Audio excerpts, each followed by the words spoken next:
Hello friends, welcome to our channel. Today we're going to take a look at another horrible case with you. The case of Nicole Laub. On August 19, 2014, at 5 p.m., the Portland Emergency Services received a distress call from a man reporting a woman stabbed in the chest at the Timber Creek Apartments. The victim, who was still alive but struggling to breathe, needed immediate medical attention. The eyewitness requested an ambulance be sent to the scene as soon as possible. When paramedics arrived, they found the victim. Despite the paramedics' best efforts, she succumbed to her injuries. Before passing away, she shared crucial information. The man who made the 911 call explained that he and his wife were walking down the stairs towards the parking lot when they heard a scream. He looked to his right and saw a woman running towards them, crying out, "He stabbed me! He stabbed me!" The victim told them that she didn't know her attacker, but described him as wearing camouflage pants and a black hoodie. The manager of the Timber Creek Apartments identified the victim as 29-year-old Nicole Laub, a leasing consultant who had been working at the complex for a few weeks. On August 19th, Nicole was driving a golf cart to deliver lease renewal letters to residents, along with a balloon and a popcorn package. She marked each apartment on a map as she made the deliveries. The investigation revealed that the attack likely occurred in a specific stairwell at Timber Creek, known as Breezeway. This conclusion was based on Nicole's notations and the map she had marked. It is believed that the attacker was waiting for her under the stairs, as several indicators pointed to this location, including a trail of blood drops and scattered leaflets at the foot of the stairs. During the investigation, several witnesses reported seeing a suspicious young male wearing a black hoodie and cam pants in the area around the time of the attack.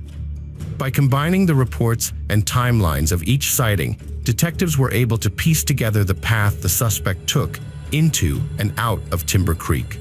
The Washington County Search and Rescue Team searched the woods along Cedar Mill Creek, which runs through the Timber Creek apartment complex. They found several items during their search and sent them to a laboratory to see if they were relevant to the case. The police contacted Chris Laub, Nicole's husband, to inform him of the incident. Chris and Nicole had a blended family, including 2 daughters from his previous relationships and a son together. Nicole was a strong and resilient person who had overcome cancer as a teenager. She developed a passion for fitness and bodybuilding and competed in several events. Her dream was to become a coach and help others achieve their fitness goals. The attack on Nicole was not a robbery, and Tinoco did not attempt to remove any of her clothing. This suggests that the motive behind the attack may have been personal. As a result, detectives began to focus their attention on her husband, Chris. Nicole was a beautiful woman, a loving wife, an amazing mother, and a devoted friend. She was unafraid to share her faith and opinions with others, and her goal was to make the world a better place. Her legacy lives on, and it's clear that she achieved her goal. She touched the lives of everyone in the room in ways that will have a lasting impact.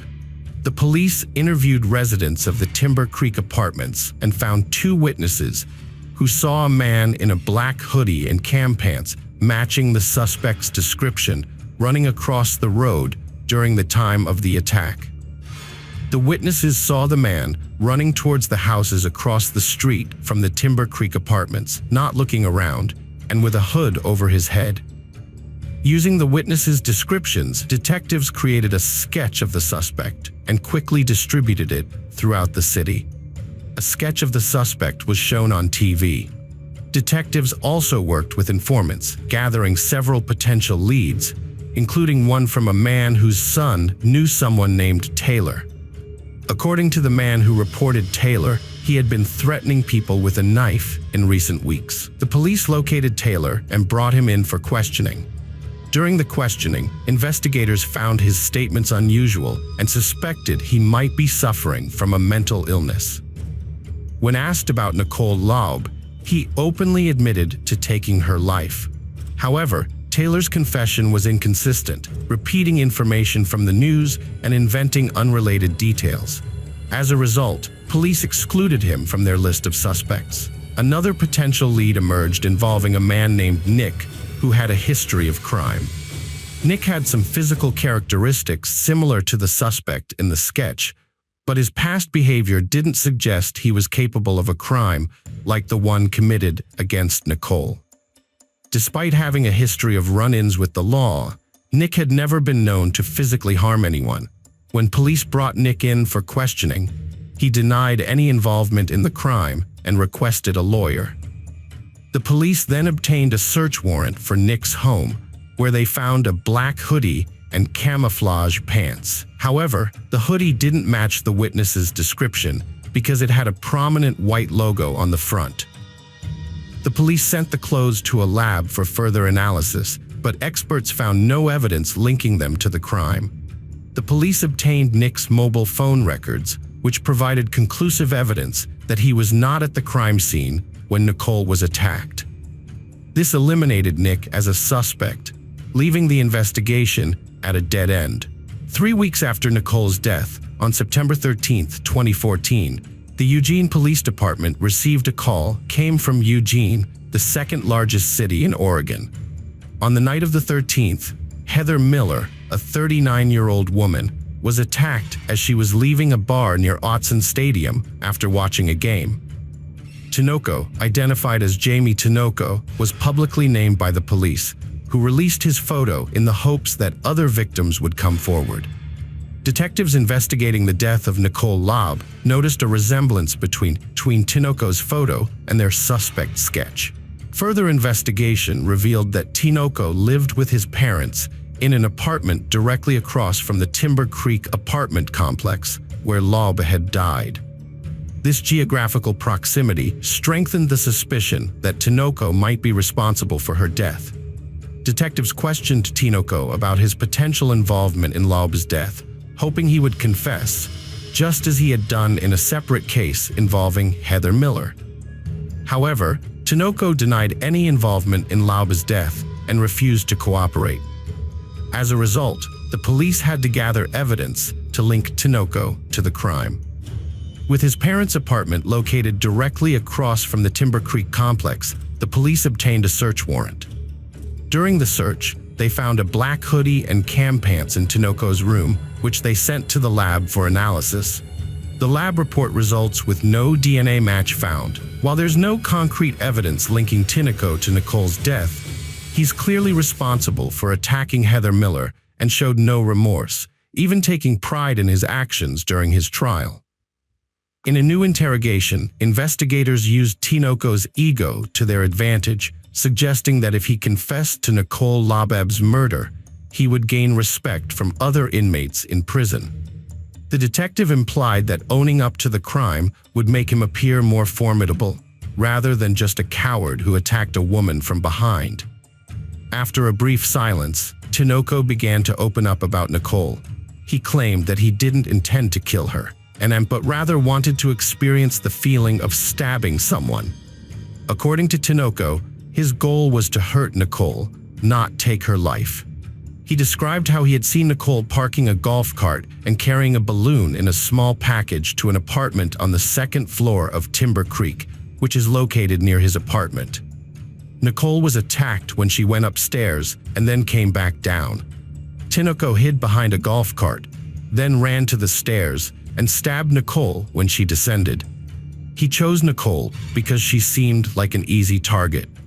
When questioned about his intentions, he admitted that he had considered forcing Nicole into a sexual act, just as he had done with Heather Miller.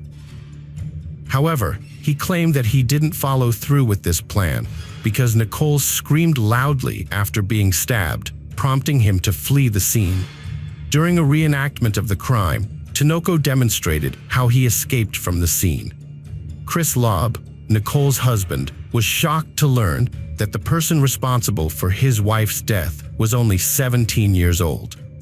As a father of a 13-year-old daughter, Lobb found it incomprehensible that someone just 4 years older than his daughter could commit such a heinous crime. The trial started in 2015. Tinoco confessed to the crime during the interrogation, but he claimed he was innocent in court. His lawyer argued that there was no DNA evidence linking Tinoco to the crime scene.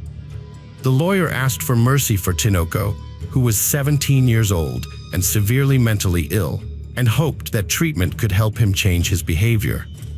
The defense presented only one witness, a psychologist who evaluated Tinoco and found that he exhibited symptoms of schizophrenia. However, another psychologist from the Oregon State Hospital disagreed, saying that Tinoco had a personality disorder, not schizophrenia. The jury was convinced of Tinoco's guilt after watching a video of his confession and an experiment where he recreated his actions at the time of the crime. Jamie Tinoco provided details during a reenactment of Nicole Laub's crime that only the perpetrator would know. This led to a guilty verdict on all counts in 2017. The jury was tasked with deciding Tinoco's sentence, choosing between life without parole or life with the possibility of parole after 30 years. However, they found insufficient mitigating circumstances to warrant the option of parole, resulting in a sentence of life without parole. Before the official sentencing, Circuit Judge Kirsten Thompson allowed Tinoco to speak.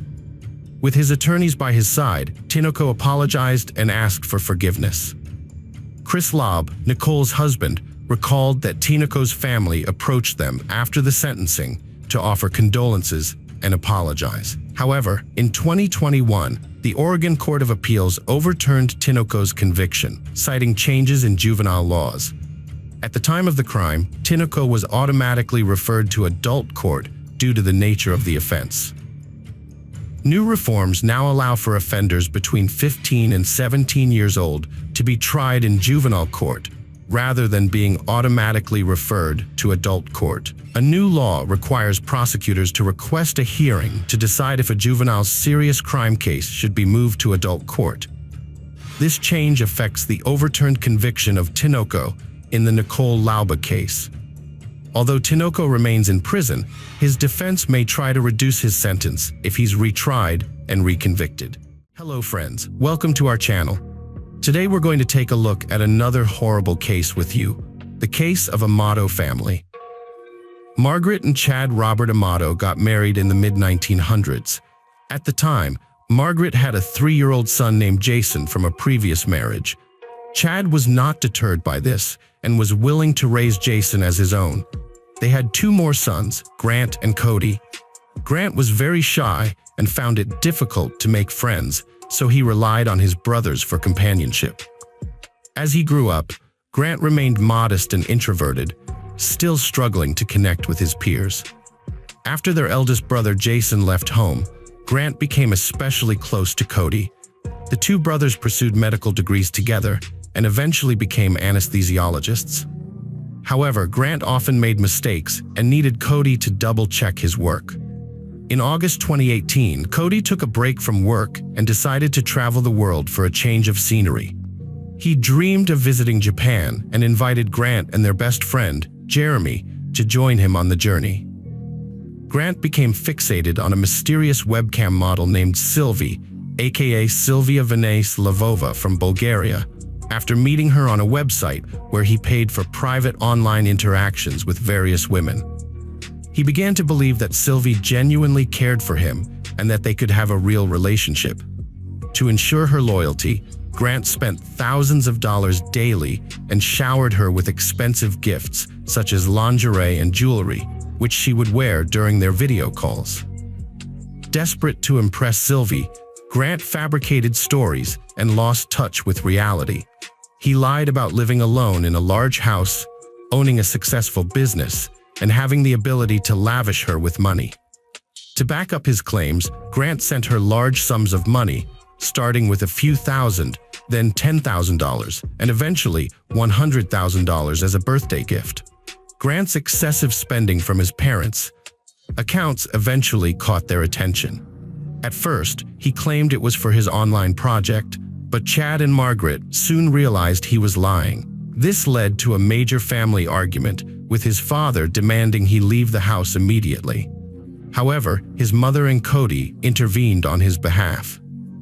The family recognized that Grant was struggling with severe internet addiction. Yet they were shocked to discover that he had spent nearly $200,000 from their accounts. A search of his room revealed vials of potent substances, which Grant claimed he used to cope with the emotional strain. His parents decided to cut off his access to their accounts and planned to send him to a rehabilitation clinic for treatment of his drug and internet addictions. Feeling desperate, Grant threatened to end his life. He stormed out of the house, got into his car, and sped away. It was later discovered that Grant had driven to his aunt and uncle's house, damaging their fence and garage wall in the process. His relatives, aware of the turmoil within the Amato family, took pity on him and offered him a place to stay until things calmed down.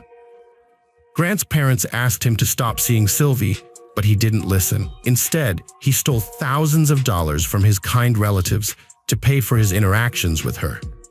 When his aunt found out, she told his parents, who promised to handle the situation and get the stolen money back if she didn't call the police. Chad, Grant's father, went to the relative's house and took Grant, who desperately needed help. Chad, along with Margaret and Cody, realized that talking to Grant wasn't working and that if he left home, he would likely steal again. So, they gave him an ultimatum. Either he would go to a rehab clinic to get treatment for his addiction, or he would face jail time for theft. Grant reluctantly agreed to enter the clinic, where he would spend 2 months away from temptations. Grant was admitted to a medical institution in December 2018 to receive treatment for his drug and internet addictions. While he was in treatment, his parents accessed his computer and were shocked to discover that he had been spending thousands of dollars a day from their family accounts on a woman named Sylvie. They found intimate online interactions between Grant and Sylvie, which Grant had recorded and repeatedly watched. Grant's parents decided to contact Sylvie and inform her that the man who had been showering her with gifts and money was not a successful businessman, but rather an unemployed addict who had stolen the funds from his family. They warned Sylvie that Grant could face criminal charges for his actions. However, Sylvie was unmoved, viewing her interactions with Grant as simply a job and refusing to return the stolen money. On January 5, 2019, Grant suddenly returned home from treatment, having completed less than a quarter of the rehabilitation program. He had fled the clinic, where he had shown complete non-compliance with the program. Grant tearfully promised to turn his life around and get a job, but threatened to end his life if his parents forced him to return to the rehab center. His parents agreed to let him stay home, but only under strict conditions. Grant was on a tight leash, no computer use, a strict daily routine, and close monitoring of his earnings. To help him get back on track, he was given a part-time job at a local grocery warehouse, which he held for about 3 weeks. Grant appeared to be cooperative, leading his parents to believe he had overcome his addictions and matured. However, on Thursday, January 24, 2019, Grant convinced his mother to let him use the laptop for a short time to check his email and post his resume online, hoping to find a better job than his current warehouse position. Margaret trusted her son and allowed him to use the laptop, a decision that would prove to be a critical mistake. As soon as Grant got online, he tried to contact Sylvie, but he discovered that his parents had already exposed the truth about him to her. Feeling betrayed, Grant believed his parents had humiliated him in front of the only woman he loved, and he sought revenge. Grant's anger turned deadly when he remembered the guns his family kept at home. While his father had locked the main collection in a safe, Grant knew about another loaded gun kept in his parents' bedroom. This was the gun he decided to use to take brutal revenge on his family. Grant's mother was working on the computer in the home office when her youngest son, Grant, sneaked up behind her and shot her in the back of the head. She didn't even have time to turn around or realize what was happening.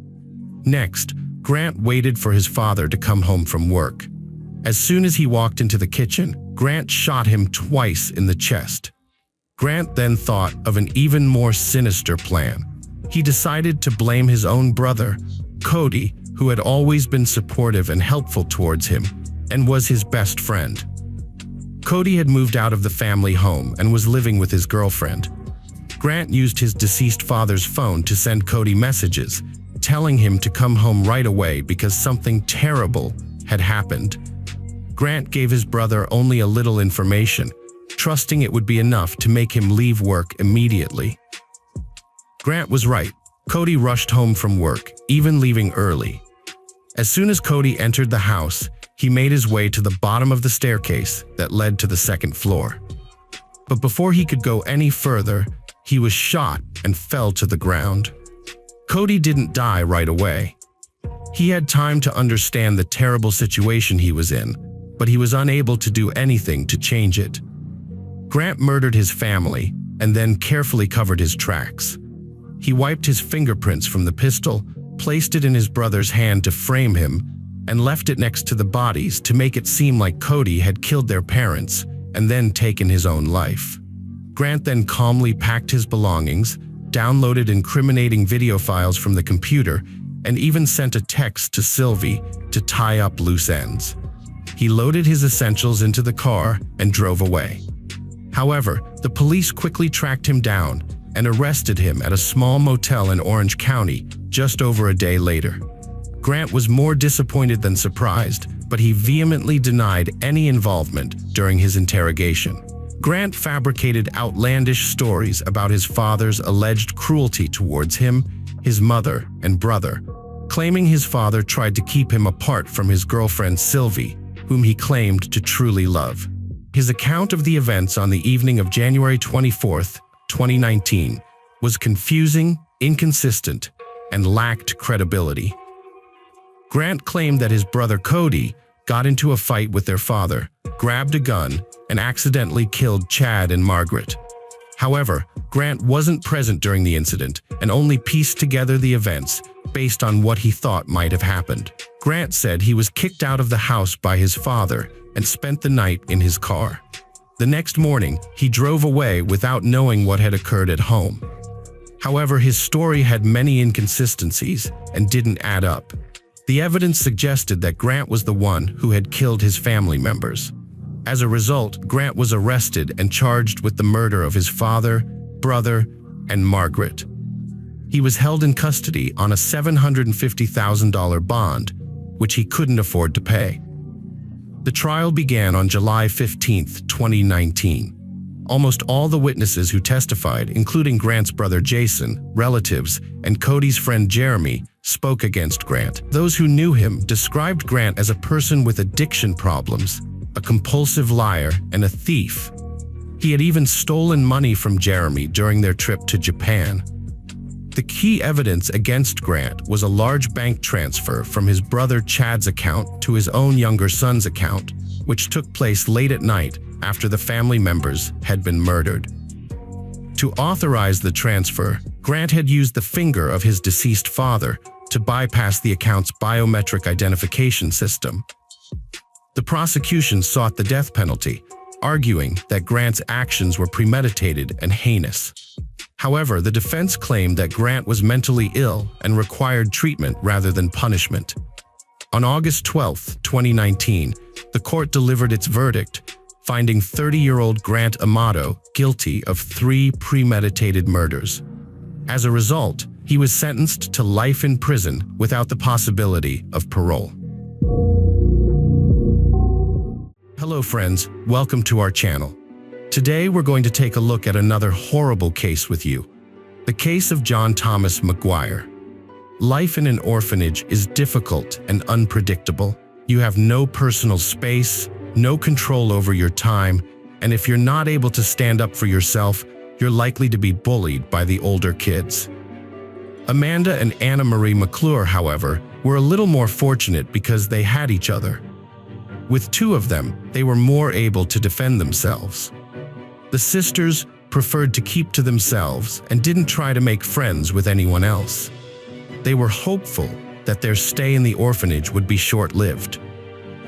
They believed that their mother would soon find out that their father, Larry McClure, was in prison and that she would come to take them away. It was impossible to keep their father's imprisonment a secret. The news was all over TV and in the newspapers for a long time. As time passed, days turned into weeks and weeks turned into months. Unfortunately, it became clear that they might not be returning home anytime soon. One day, the sisters intervened to protect a new girl, Meredith, from being bullied. Meredith had a difficult past, having lived with a mother who was addicted to drugs. She was very thin, scared, and would jump at the slightest noise.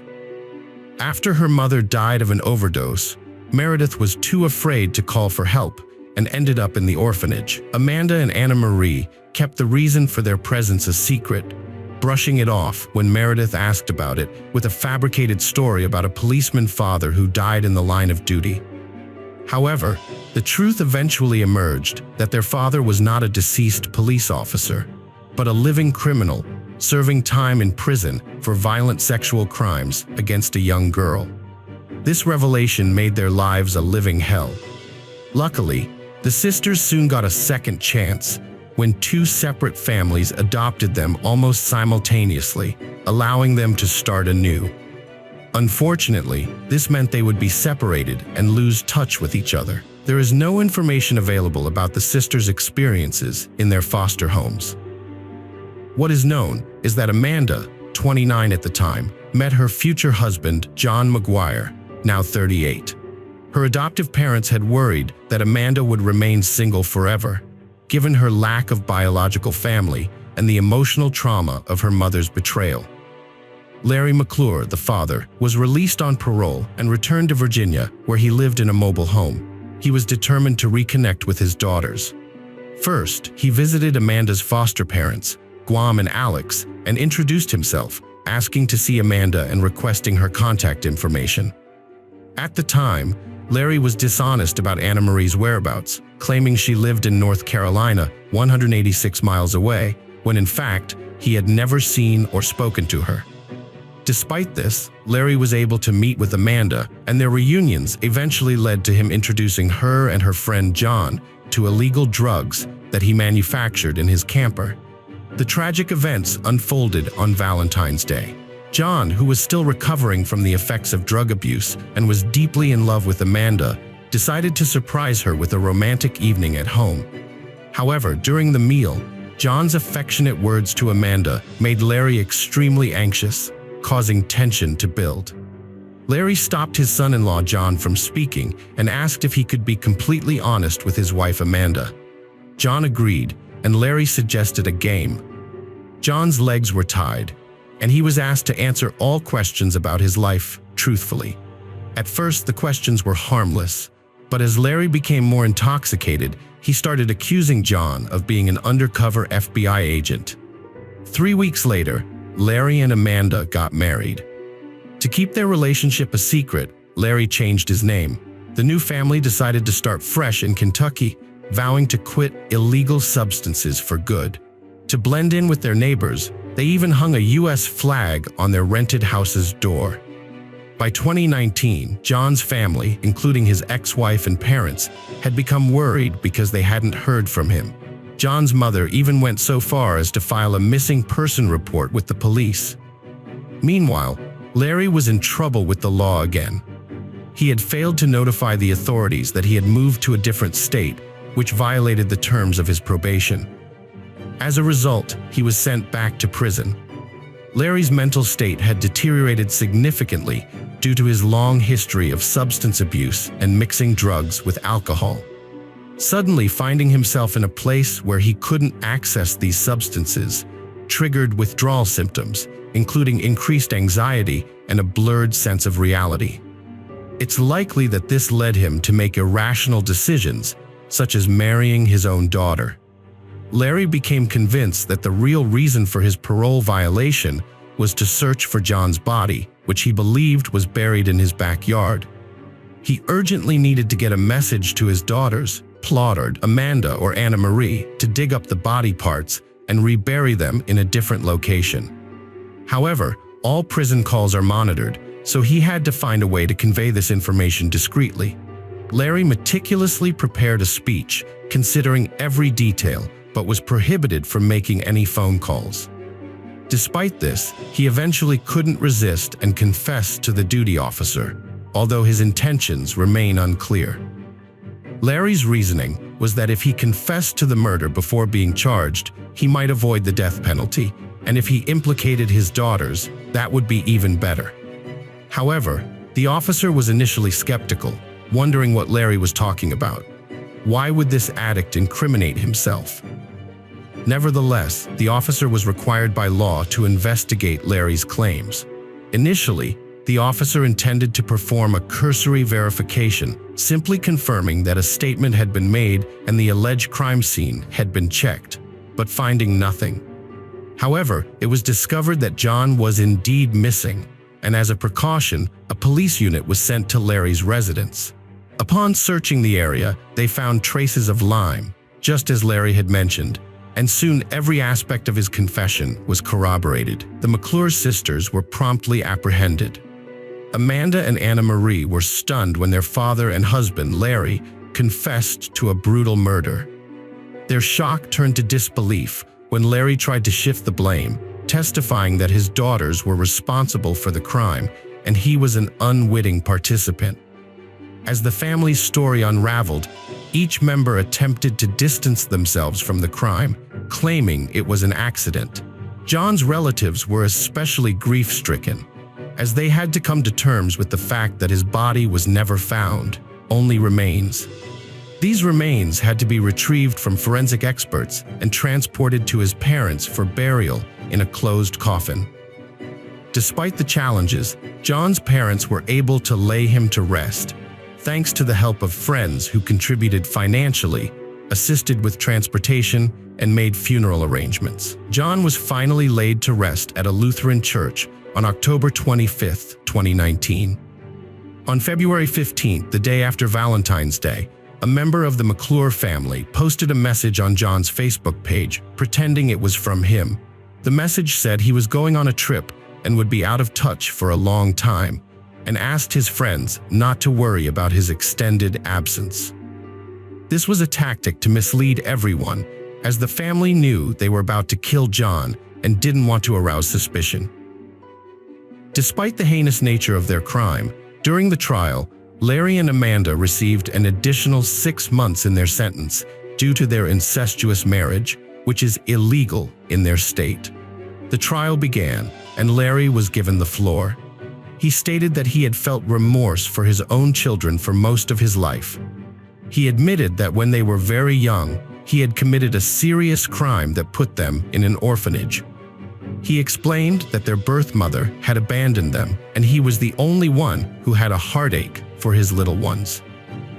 He expressed his extreme gratitude to the people who had adopted his babies. He said he would not hide, and even attended churches and prayed for their adoptive parents when he got out. He confessed that he had crazily wanted to make up for all the years he had missed. He confessed that he could have walked away from the crime if he had convinced Amanda not to do it, but he didn't. He admitted that the judge and jury would probably not understand him, and he shared their point of view, but emphasized that they weren't in his shoes. He mentioned that John was a fine young man and expressed his regret for John. He stated that if he could, he would turn things around, but no one could raise the dead, and he couldn't say no to Amanda, his favorite and youngest daughter, who didn't care about John. All Amanda wanted was to be able to withdraw government money from John's account. The trial went on for a very long time as the defendants flip-flopped back and forth on the decision to kill John.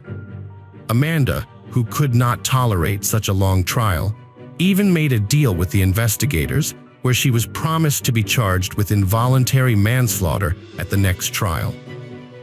Larry had given a very different speech when it all started, stating that the four of them had bought the ingredients to make illegal substances and went back to his trailer where he had started making them. Amanda had come up to him and said she wanted to get back at John. He explained that John, under the influence of drugs, had raped Anna Marie, who then got pregnant, and that he had to earn the trust of his daughters after all those years apart, so he couldn't refuse. Larry blamed himself for that and thought every day that he should hang himself, but questioned why it should be him if the crime was their fault. After Larry's speech, John's family got the floor. His mother sobbed non-stop, so much so that she couldn't say a word. She expressed that even if she could ever forgive the McClure family, she would never be able to forget what happened. She also conveyed that she wished she could live to see the day when one of them died before her. John's children were given a chance to speak, and they vehemently cursed the killers, declaring that they would never forgive them.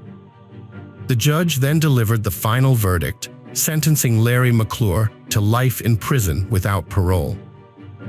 When Amanda's punishment was announced, her adoptive parents were filled with regret, revealing to her that her biological father had been searching for her. They had raised her to have freedom of choice, but unaware that this freedom could have such severe consequences on her future.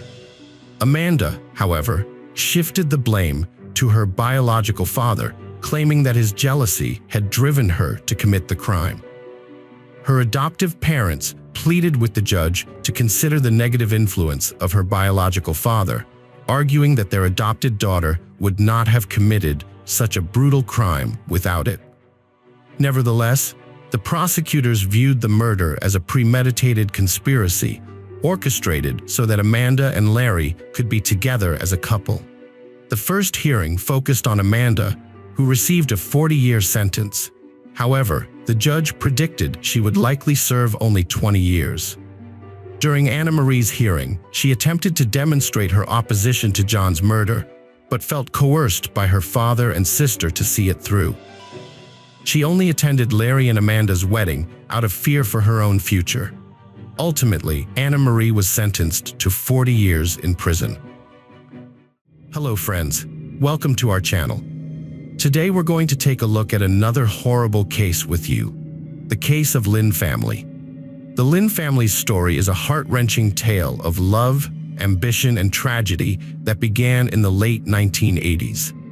Min Lin and Yun Li Lin, both Chinese nationals, met at an Australian university where they were pursuing higher education. Min had stayed on after completing his degree for a professional internship, while Yun had arrived through an exchange program. Their chance encounter in a university corridor sparked an instant attraction, which they later described as love at first sight. As foreigners in a new land, they shared a deep connection, united by their dreams of building a new life in Australia. After graduating, the couple married and settled down in the peaceful suburb of North Epping in Sydney. Their love flourished, and they built a close-knit family, deeply committed to each other. In August 1994, they welcomed their first child, June Brenda Lin, who went by her middle name Brenda. Two more children followed, Henry in 1997 and Terry in 2000. As the family entered the 2000s, Min and Yun decided to start a business venture, opening a small newsstand together. Through hard work and dedication, they turned their humble beginning into a successful news agency with a publishing branch on Rose Street.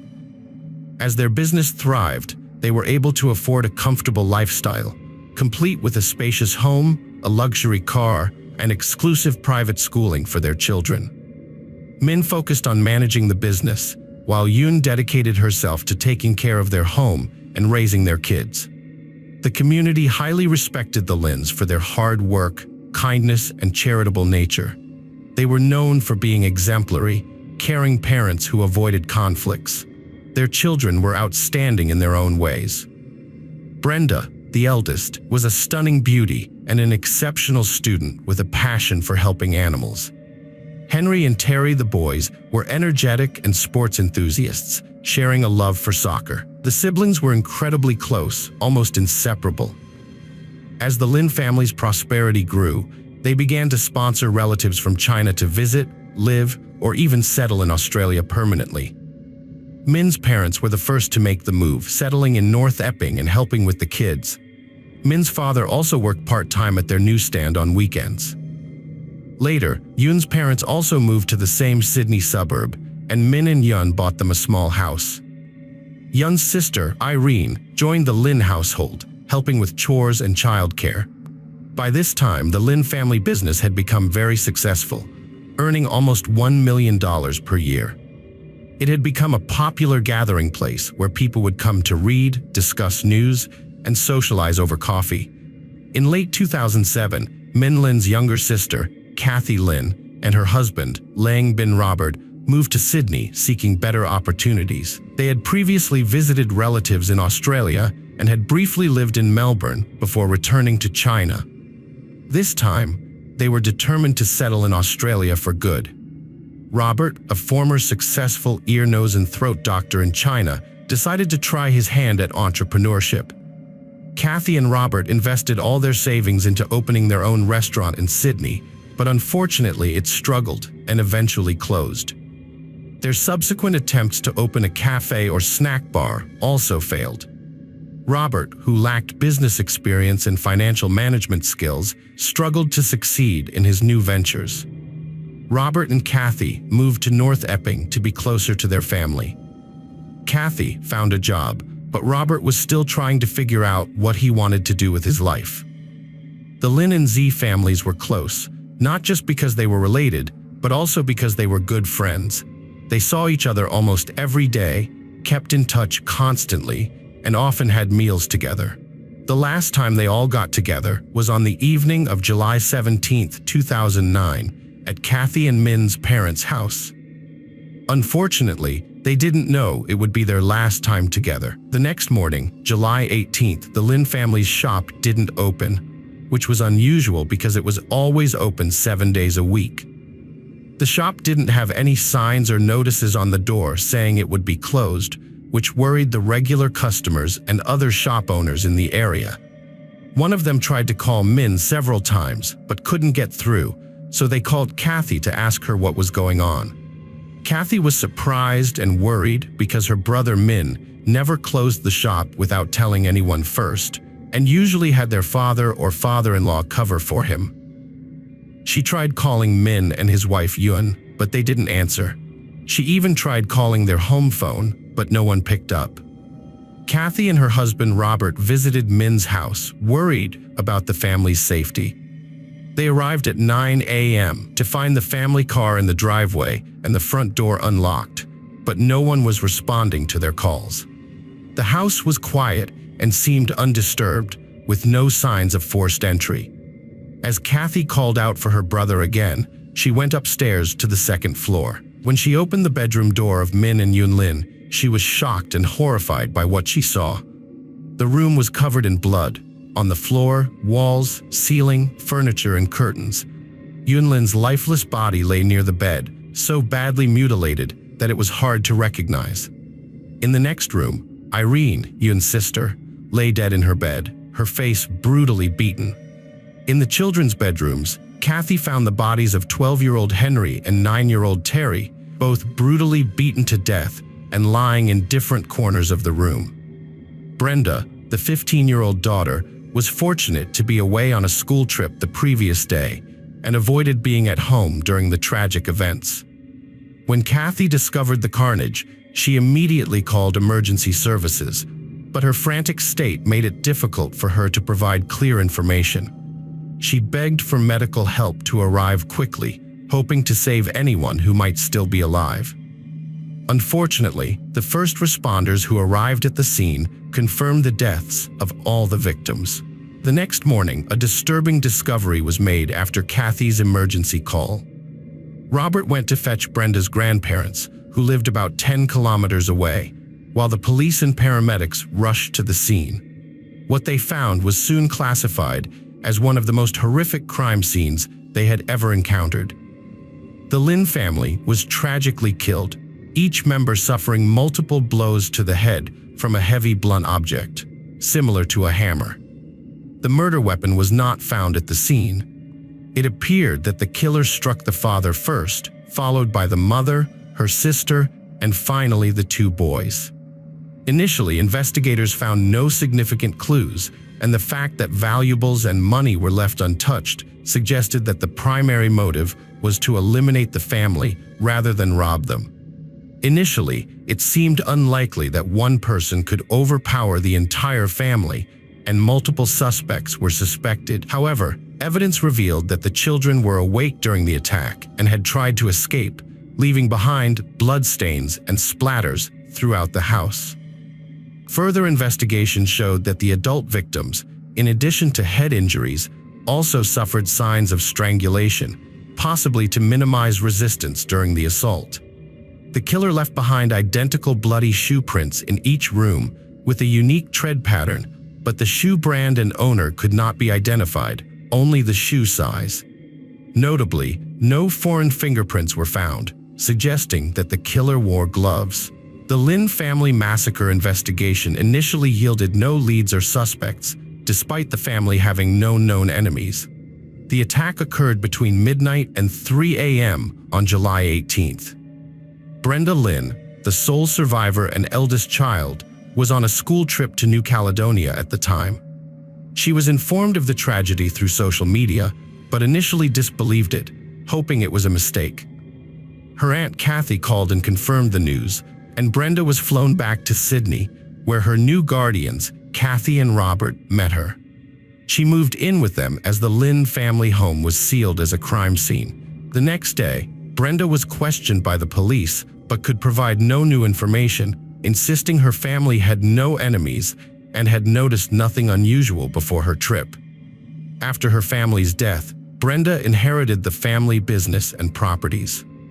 As she was still a minor, her Aunt Kathy and Uncle Robert became her legal guardians, responsible for managing the estate on her behalf. Although her grandparents offered to help, Kathy and Robert wanted to care for her, and the matter was resolved amicably. The family's shop and publishing business reopened under Robert's management.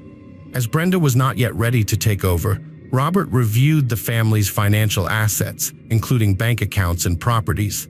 Experts examined the crime scene, but despite their efforts, found no concrete leads, suggesting the killer likely acted alone and entered the house quietly. The killer wore distinctive size 9.5 shoes with an ornate tread pattern, used a hammer as the weapon, and wore gloves, preventing fingerprint evidence. The lack of foreign DNA and bloodstains on the doorknobs of each bedroom where the crimes occurred indicated the killer's bloody gloves touched them, except for Brenda's room, suggesting the killer was aware of her absence. The tragic incident received widespread media coverage, but despite this, no substantial evidence or suspects emerged. Rumors and theories circulated, including the Lin family's supposed wealth being the motive, a bungled robbery, or involvement by local Chinese mafia clans. While these theories were not entirely dismissed, they were later deemed unlikely due to a lack of evidence. As the investigation continued, none of the theories were proven, and no suspects came forward. The robbery theory was eventually ruled out when it became clear the killer's sole intention was to eliminate the household members, leaving behind untouched money and valuables. The power outage in the house suggests the killer was familiar with the location of the electrical panel and had likely been in the house before, possibly having obtained a key in advance. After thoroughly reviewing the case details, an investigator re-listened to Kathy's emergency call and finally discovered a significant hint in the recording. A 911 call recorded Kathy's desperate attempts to explain the situation, her words interspersed with cries and sobs. At the end of the call, Kathy surprisingly addressed her husband directly in Cantonese, saying she didn't want to be left alone in the house. This caught the investigators' attention, and they translated her words. This was significant because Robert had chosen to pick up his in-laws himself, leaving Kathy alone at the crime scene before the police arrived. His behavior seemed highly suspicious, as 5 people had just been brutally taken away from the house, and the killer could still have been hiding inside. The police discovered that Robert had a key to his brother-in-law's house, which he had been given just before the tragedy. He never mentioned this during questioning. Kathy was unaware of this fact, but Brenda unintentionally revealed it to the investigators. Further inquiry exposed Robert's false claim of being a successful ear, nose, and throat doctor. He had a medical degree, but never had a steady job in the field. There were rumors that he fled to Australia to escape punishment for alleged bribery charges in China. After settling in North America, Robert became financially dependent on his wife's income and occasional financial help from Kathy's relatives. Once the guardianship papers for Brenda were finalized, Robert behaved as if he had inherited the Lin family's entire estate. He forced Yun's parents out of the house that Min had bought for them, though it was legally under the deceased name. Considering these facts and circumstances, investigators believed Robert was motivated by jealousy of his wife's wealthy and successful relatives and had long planned to take their property, money, and business. The police couldn't arrest Robert yet because they lacked concrete evidence against him. They obtained permission to install hidden cameras in the Z household, hoping to gather evidence to prove Robert's guilt. The breakthrough came when Kathy mentioned her husband's preference for a specific brand of shoes during an interrogation. Robert had bought 2 pairs of limited edition sneakers years earlier and still had a pair in its box at home. Significantly, Robert wore size 9.5 shoes, the same size as the killer's. Hidden cameras caught Robert destroying the box containing the shoes. This led to a search warrant for Robert's home, where a new pair of size 9.5 sneakers was found. The tread pattern on these shoes matched the prints found at the crime scene. Moreover, a small smear of blood was discovered in his garage. Forensic analysis confirmed that the smear was indeed a blood stain containing the DNA of all 5 Lin family victims, directly linking it to the crime scene. This evidence led to Robert's arrest, providing the concrete proof the police needed to take action. In May 2011, 2 years after the tragedy, the evidence led to Robert's arrest. Despite his vehement denials of involvement, the police had finally gathered enough evidence to take action. Robert downplayed the importance of the sneakers found in his possession, claiming they were new and that he had gotten rid of the old pair. While awaiting trial in prison, he unknowingly shared cells with several informants and made some incriminating statements. During one conversation, Robert revealed that he had meticulously planned the crime and taken great care to cover his tracks. He admitted to buying the murder weapon at a remote store without surveillance cameras and drugging his wife with sedatives to prevent her from waking up and noticing his absence. Robert also confessed to disposing of the evidence, including the hammer, sneakers, gloves, and clothing, in a way that would ensure they would never be found. At the trial, however, Robert denied all of this, and the only evidence against him was the testimony from his cellmates and some indirect evidence. As a result, the jury was unable to reach a unanimous verdict, and Robert was released on bail in December 2015. The trial resumed in June 2016 with new testimony from another informant who claimed that Robert had confessed to an obsession with Brenda since she was 13 years old. This new information led to a re-examination of Brenda, who tearfully revealed that Robert had coerced her into a sexual relationship when she was just 13. She had remained silent about the abuse for years, fearing retaliation. With this new evidence, Robert was found guilty on all charges. He received 5 life sentences, 1 for each murder, without the possibility of parole. All of his subsequent appeals were friends. Welcome to our channel. Today we're going to take a look at another horrible case with you, the case of Cassandra Cantrell. Cassandra and her twin brother Rob shared a unique bond, fueled by their love of scary stories. As kids, they'd spend hours in a darkened room, taking turns telling each other spine-tingling tales. Rob fancied himself a master storyteller, but Cassandra would always scream at the end of each story, teasing him about not being scary enough. They'd also watch Scooby-Doo together, debating which characters might be ghosts or vampires in disguise. Cassandra's instincts often proved correct, leaving Rob on edge. Their mother, Mary Smith, encouraged their love of reading by buying them books by Robert Wall. What started as a childhood hobby evolved into a lifelong passion for horror. As adults, they even collected villain figurines and considered opening a horror-themed store. An interest in horror movies brought Cassandra to the set in 2004. She got a cameo in a scary movie that, although it didn't become popular, still caused a storm of envy and led Rob to start asking his sister to make a deal for him. He asked her if she had made some acquaintances there and said he was ready to play anyone. He urged her to talk, adding that he was pretty close with the head of the cast and maybe something would come out of it, but he made no promises. Cassandra replied that she had gotten the part by accident herself. Rob was very happy, but despite his enthusiasm, he was not able to play, even in an episodic role. The lead actor in the movie was Colin Dudley, and on set, he and the debutante actress felt an undeniable chemistry. However, neither of them dared to take the first step. That was until they attended a corporate Halloween party together. Cassandra dressed up as Velma from Scooby-Doo, while Colin went as Alex from A Clockwork Orange. The costume held a deeper significance for Colin than just a simple character. It seemed to resonate with him on a deeper level.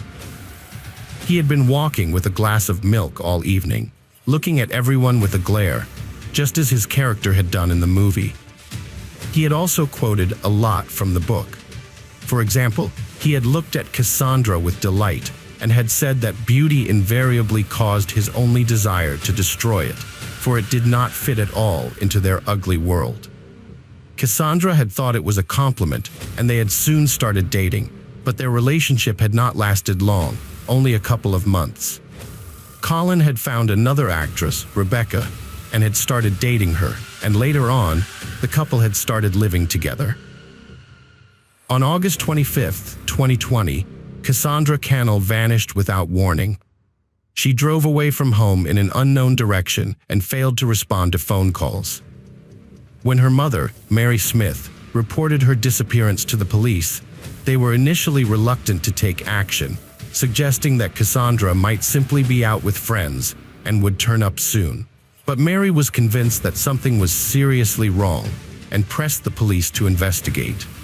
It took 2 days for them to begin searching for Cassandra, and on the third day, they found her car parked under a bridge in a notorious neighborhood known for its high crime rate and homeless population. The car was unlocked and the keys were still inside. The discovery raised more questions than answers. Why was Cassandra in this dangerous area, known for its frequent violent crimes and drug-related deaths? The police had to canvass the neighborhood, questioning homeless individuals who, unsurprisingly, were hesitant to cooperate with the authorities. The residents living under the bridge, who spent their days drinking, had no information about Cassandra's whereabouts or when her car arrived. This lack of knowledge was hardly surprising. The detective in charge of searching for Cassandra had obtained her cell phone billing records, as per protocol, but based on his experience, he doubted it would lead to any useful leads, and indeed, it didn't. The signal from Cassandra's phone indicated it was in the nearby body of water under the bridge. Unfortunately, this meant the detectives would be unable to retrieve the phone and access the crucial information it held. Prior to conducting a thorough search of the coastal area, a team of divers stood on the shore and tested the distance they could throw rocks into the water. This test would help them gauge the likelihood of finding the phone. Cassandra's mother had mentioned that her daughter's phone case was adorned with distinctive rhinestones, making it easier to spot. As it turned out, the phone was soon found, but sadly, Cassandra's body was not in the water. While the detectives presented this as a positive development, Cassandra's mother remained distraught and unconsoled. She seemed to have gotten used to the idea that her daughter was dead, and the only thing she wanted was for her body to be found and for the nightmare of uncertainty to end. She sadly mentioned that she had been looking forward to her granddaughter, wanted to be a grandmother sooner, and didn't even have time to give her a crib, which was just sitting in the garage in a box. She wondered what she should do with it now, Grohl not realizing that this became important information for the investigation. According to statistics, a large number of crimes against pregnant women are committed by their partners. However, Mary Smith's daughter, Cassandra, was not married and did not have a partner. Despite her age, Cassandra was not in a relationship with anyone. Mary was puzzled because Cassandra had gotten pregnant, but she had no information about the baby's father. Cassandra had been in frequent contact with someone, often calling and messaging them. However, the phone number of this person was not recorded in Cassandra's phone book, and Mary couldn't remember the number. This lack of information left Mary in the dark about the identity of her future grandchild's father. Cassandra frequently communicated with a person without saving their number, which was unusual. Typically, girls couldn't keep their relationships completely secret and would confide in at least one friend, especially when it came to sensitive topics like pregnancy. In this case, the friend was acquainted with police officers. In conversation with the police, Cassandra revealed that she had reunited with her former boyfriend, Colin Dudley. Although their initial relationship in 2004 was brief, it was surprising that they reconnected after 15 years apart. What was even more unexpected was that Colin, with whom Cassandra worked on a movie set in 2014, was the one who reached out to her. Colin reached out to Cassandra on Facebook, expressing condolences and sharing the recent loss of his father, with whom his wife Rebecca had a troubled history. Cassandra, motivated by kindness, agreed to meet Colin to offer comfort, but their encounter blossomed into a romantic connection. From 2014 onwards, Colin led a double life, juggling two families, with Cassandra as his mistress. When Cassandra discovered she was pregnant, she chose not to inform Colin, recalling his earlier statement that he didn't want children and was happy with Rebecca's infertility. Fearful that revealing the pregnancy would disrupt his primary family, Cassandra kept the news secret. However, as her belly grew, it became increasingly difficult to conceal. To avoid arousing Colin's suspicion, Cassandra stopped seeing him. Cassandra knew she couldn't keep her secret hidden forever. Lying about having another boyfriend would hurt Colin and lead to their breakup. So she made the difficult decision to tell him the truth. She was pregnant with his child. Over the phone, Colin initially remained silent, but then surprisingly expressed his delight at the news. Cassandra believed he was genuinely happy about it. Meanwhile, a detective arrived at Colin's house and knocked on the door. Colin's wife answered, and the detective, not wanting to discuss Colin's missing mistress in front of her, introduced himself as an old friend of Dudley's, avoiding any awkwardness. Colin quickly left the house with the detective, shutting the door behind him, and walked away from the house without even waiting for an introduction. He seemed to have been expecting their meeting. Colin thanked the detective for being discreet about his credentials in front of Rebecca. He spoke in short sentences, explaining that he had heard Cassandra was missing and found it extremely strange. He admitted he couldn't even guess where she might have gone. He told the detective that Cassandra had confided in him about her fight with her brother and was worried about it. He had advised her to make amends, but didn't know if she had taken his advice. The detective already knew about the fight between Cassandra and her brother, Rob, who had spoken to him about it. Rob had refused to meet with Cassandra on the day she disappeared, which he now regretted. Colin blamed himself for not being able to prevent her disappearance, thinking that if she had visited him that day, she might still be safe. Colin confessed to the detective that he wasn't a good person and acknowledged his past mistakes. He had secretly dated his ex-girlfriend, Cassandra, while still married to Rebecca, knowing it was wrong. He believed that his actions would have consequences in the afterlife, but insisted that he couldn't help who he fell in love with. After his father's death in 2014, Colin resumed his relationship with Cassandra, fulfilling one of his father's wishes. He had broken up with her soon after Christmas, which his father had criticized him for. His father had liked Cassandra, unlike Rebecca, whom he hated. Colin explained that living a double life for 5 years had been exhausting and guilt-ridden. He made excuses to hide his late-night returns, pretending to go on business trips or fishing, which he despised. He even bought fish to deceive Rebecca, who would cook them, despite the smell making him sick. Colin mentioned that Cassandra was pregnant, but didn't know who the father was. He heard from a close friend that Cassandra claimed the baby was his, which he found hard to believe. Lately, Cassandra had been avoiding him, and he understood why, as she wanted a family, something he couldn't provide. The detective asked Colin when he last saw Cassandra, and he replied that he couldn't remember, guessing it was around 3 to 4 months ago, except for a brief encounter at the mall when his wife was in the fitting room. Colin asked the detective if they thought they would find Cassandra alive, and the detective assured him they were doing everything possible. However, this wasn't Colin's last encounter with the detective. The police discovered that Colin was the owner of the unsigned phone number Cassandra's mother had mentioned. It turned out that Cassandra had frequently called Colin, including on the day she disappeared. Additionally, CCTV footage from the train station near the bridge where her car was found showed a suspicious man on the platform. The suspect wore a disguise, covering his face and head, making it impossible to identify him. However, the detective noticed that the man's gait and hat were eerily similar to those of Colin Dudley and Alex from A Clockwork Orange.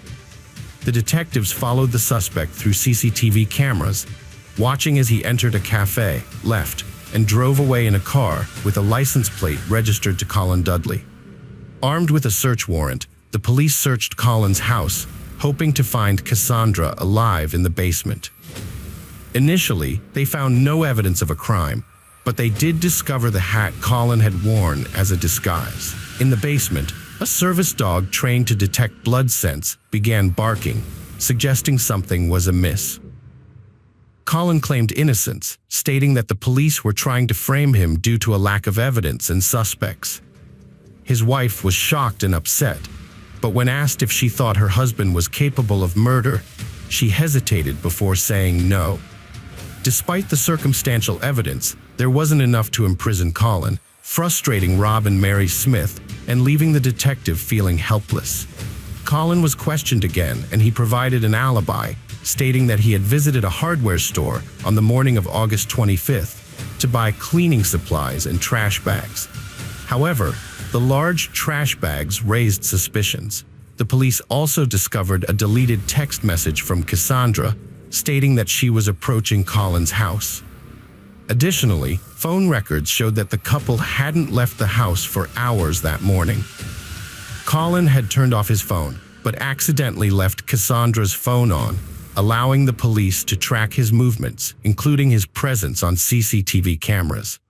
After the murder, Colin went to a cafe to clean up, then drove to the pond where he had thrown away Cassandra's phone, which the police had tracked to its last signal. Now, the police needed to find Cassandra's body. To retrace Colin's route, the police took a GPS tracker from his car, which showed that it had followed the same path as Cassandra's phone. The next day, the police followed Colin's path through the woods and found a large trash can tied with ropes in a ravine. The area around it was covered in blood, and it was clear what was inside. After a month, identifying the body was difficult, but the police were able to do so thanks to a tattoo described in the missing persons report. Colin was arrested and charged with murder. A forensic examination revealed that Cassandra died from a fractured skull caused by blunt force trauma. The police also found traces of blood in the basement of the Dudley house that couldn't be fully cleaned. Rebecca, Colin's wife, had been in a different part of the house and hadn't heard anything. She also revealed that Colin had never wanted children and had lied about her infertility. The police considered this a motive for the crime. During the trial, due to a lack of witnesses and physical evidence, the jury couldn't be convinced that Colin had committed the murder. So, the court offered Colin a deal. If he pleaded guilty, he would get a shorter sentence. Colin was sentenced to 26 years in prison. Cassandra's mother and brother were devastated, feeling guilty that they hadn't met with Cassandra before her death, and that the killer would likely be released one day. Welcome to our channel. Today we're going to take a look at another horrible case with you, the case of Kelly Cochran. Christopher Reagan grew up in Detroit, Michigan, where he received his education. At 20, he decided to serve his country and join the military. He was stationed at a base near Marquette, where he met Terry, a young teacher from Iron River. They became friends, bonding over their shared values and interests. Their friendship grew into a close relationship, but Christopher's military service didn't allow for a romantic relationship. When he left the military, he moved to Traverse City, but the distance didn't weaken their bond. In 2012, Christopher proposed a long-distance romantic relationship, and Terry agreed. They shared many common interests, including a love of nature and a desire for a peaceful lifestyle. They decided to live together in Iron River, where Christopher found a job at a factory. However, after 2 years, their passion faded and they parted ways amicably. Christopher moved out and began looking for a new place to live. He found a job in Asheville, North Carolina, and started a new chapter in his life. On October 14th, he told Terry he had taken the day off and suggested they meet up the next day for a walk. However, he failed to contact her the next day, and Terry became worried. After trying to reach him for several days, Terry filed a police report about Christopher's disappearance. The police reassured her that people sometimes disappear and then return, but Terry was concerned. At the police station, Terry told investigators that Christopher had recently received a job offer in North Carolina and might have started a new life, cutting ties with his past. However, to avoid speculation, a detailed investigation was launched. The police identified the company where Christopher had started working and contacted an employee, but surprisingly, no information about Christopher could be obtained, as he hadn't shown up to work in 10 days. Search efforts were then focused on the local woods, where Christopher often took solo trips with specially trained dogs deployed to aid in the search. Unfortunately, no trace of him was found. Terry suggested searching Christopher's former apartment to rule out any accidents or potential clues to his whereabouts. Upon entering the apartment, detectives found it in disarray, with items scattered across the floor and open closets. Although it initially seemed like Christopher was simply a messy person, Terry knew him to be more organized. The detectives began to suspect that the disarray might be related to a crime. After inspecting the apartment, they decided to expand the search area. They eventually found Christopher's car outside the city limits, about 8 miles from Iron River. Inside the car, they found ordinary clothes and a piece of yellow paper with a route written on it. The route had no specific address, but detailed notes described the path, including turning at a bus stop or driving past a gas station. Terry explained that Christopher, despite living in Iron River, wasn't familiar with the street names, so he wrote down directions in this way. The detectives followed the route, which led them to a house in a neighboring town. Upon knocking on the door, they met Jason Cochran, an overweight man, and his wife Kelly. The officers informed the couple that they were investigating Christopher's disappearance and found a piece of paper with their address in his abandoned car. Kelly revealed that she worked with Christopher at the same plant, and they were friends. Although Kelly hadn't been in contact with Christopher recently, she had tried to reach him via text messages in mid-October. She assumed he had started his new job in North Carolina and didn't respond. Kelly also mentioned Christopher's health issues, which might have led him to start anew. The investigators were puzzled by the route leading to the Cochran home and why it was in Christopher's car. Despite the lack of answers, the couple cooperated with the investigation. After further questioning, the detectives left the Cochran home and proceeded to interview Christopher's co-workers at the factory. There, they discovered that Christopher was having an affair with Kelly Cochran, which had been rumored for months. The investigation into Christopher's disappearance sparked a new lead when Kelly Cochran made a surprising statement. Investigators decided to re-question Kelly and her husband Jason to get to the bottom of their relationship.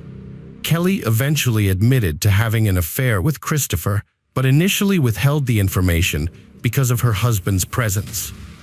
Kelly claimed that she and Jason had an open relationship and Jason was okay with her infidelity.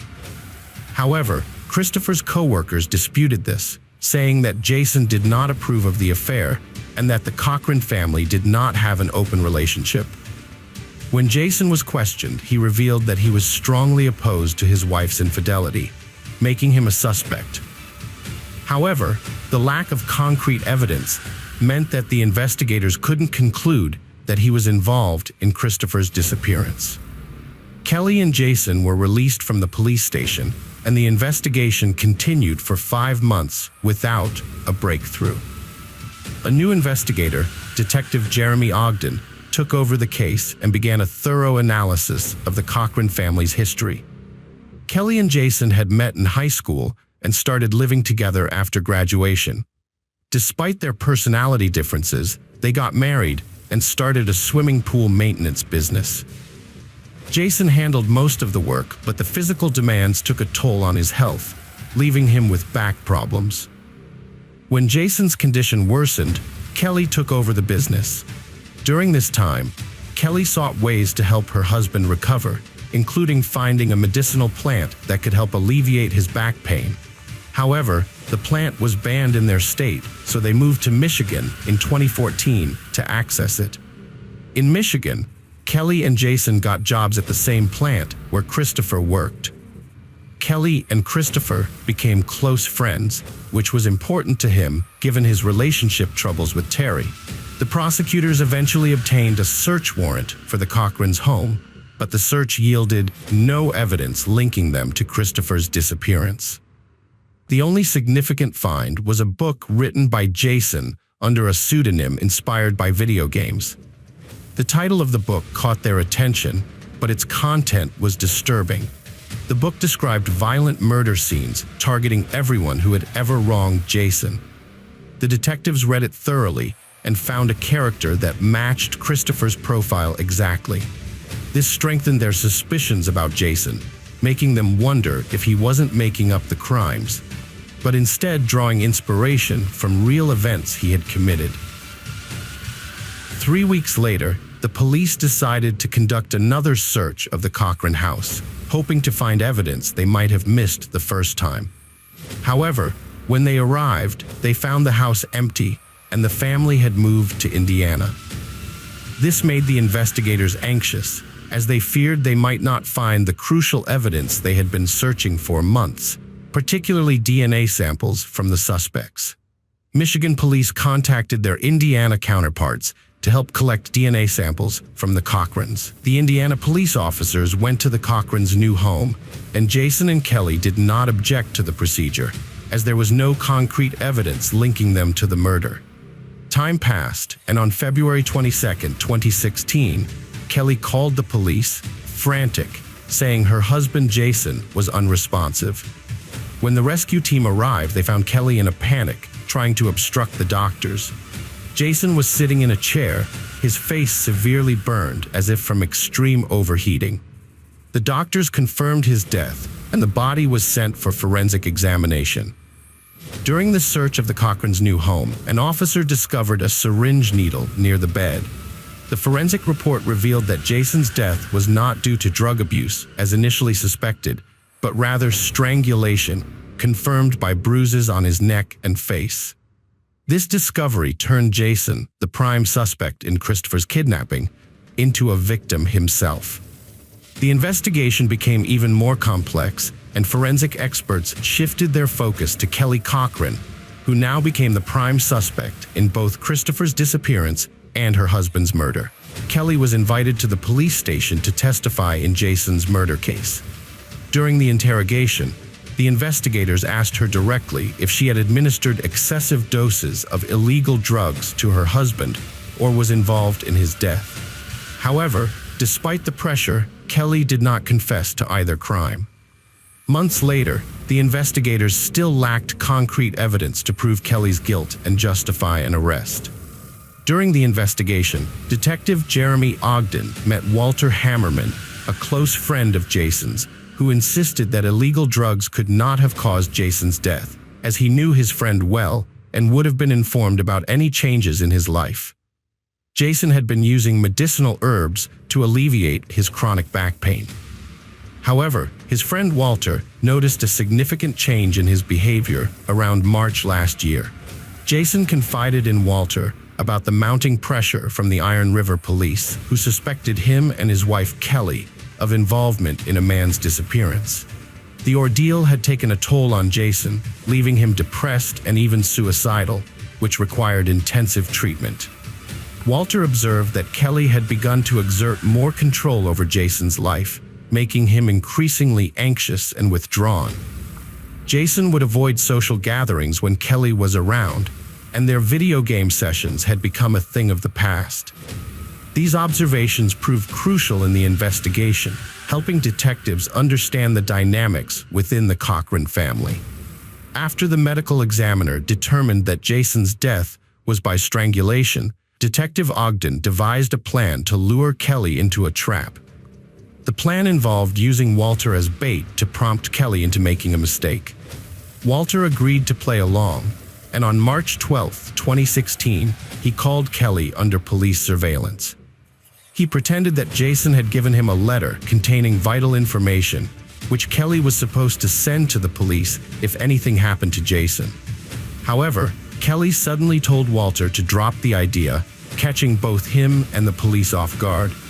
Despite this, detectives still lacked concrete evidence, and Kelly continued to deny her involvement during subsequent interrogations. On April 26, 2016, Kelly seemingly evaded the authorities, prompting a federal manhunt. Walter, who had cooperated with the police, was shocked and fearful that Kelly might evade justice and potentially target him. The police eventually tracked Kelly's phone to the West Coast, and on April 28th, they arrested her at her cousin's home in Wingo, Kentucky. Once in custody, Kelly confessed to her relationship with Christopher Rain, revealing that she had wanted to leave her husband and start a new life with him.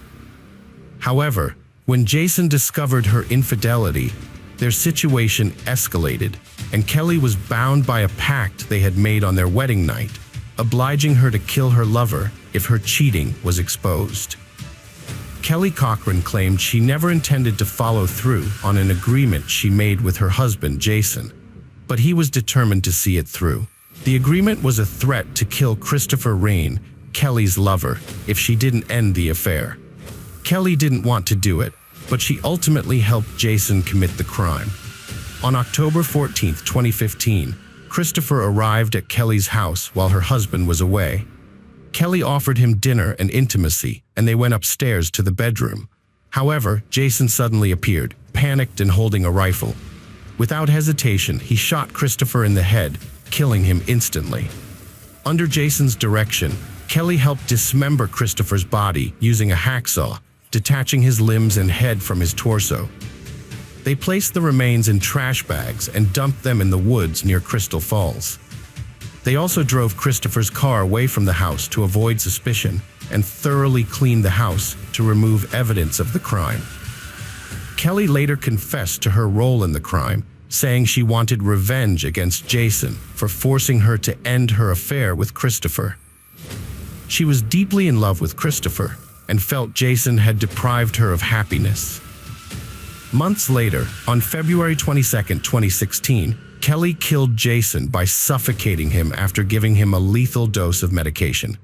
She then helped the police find Christopher's remains, which were buried in the woods near Crystal Falls. A team of investigators and a canine unit searched the area and eventually found a human skull with a bullet hole, confirming it was Christopher's severed head.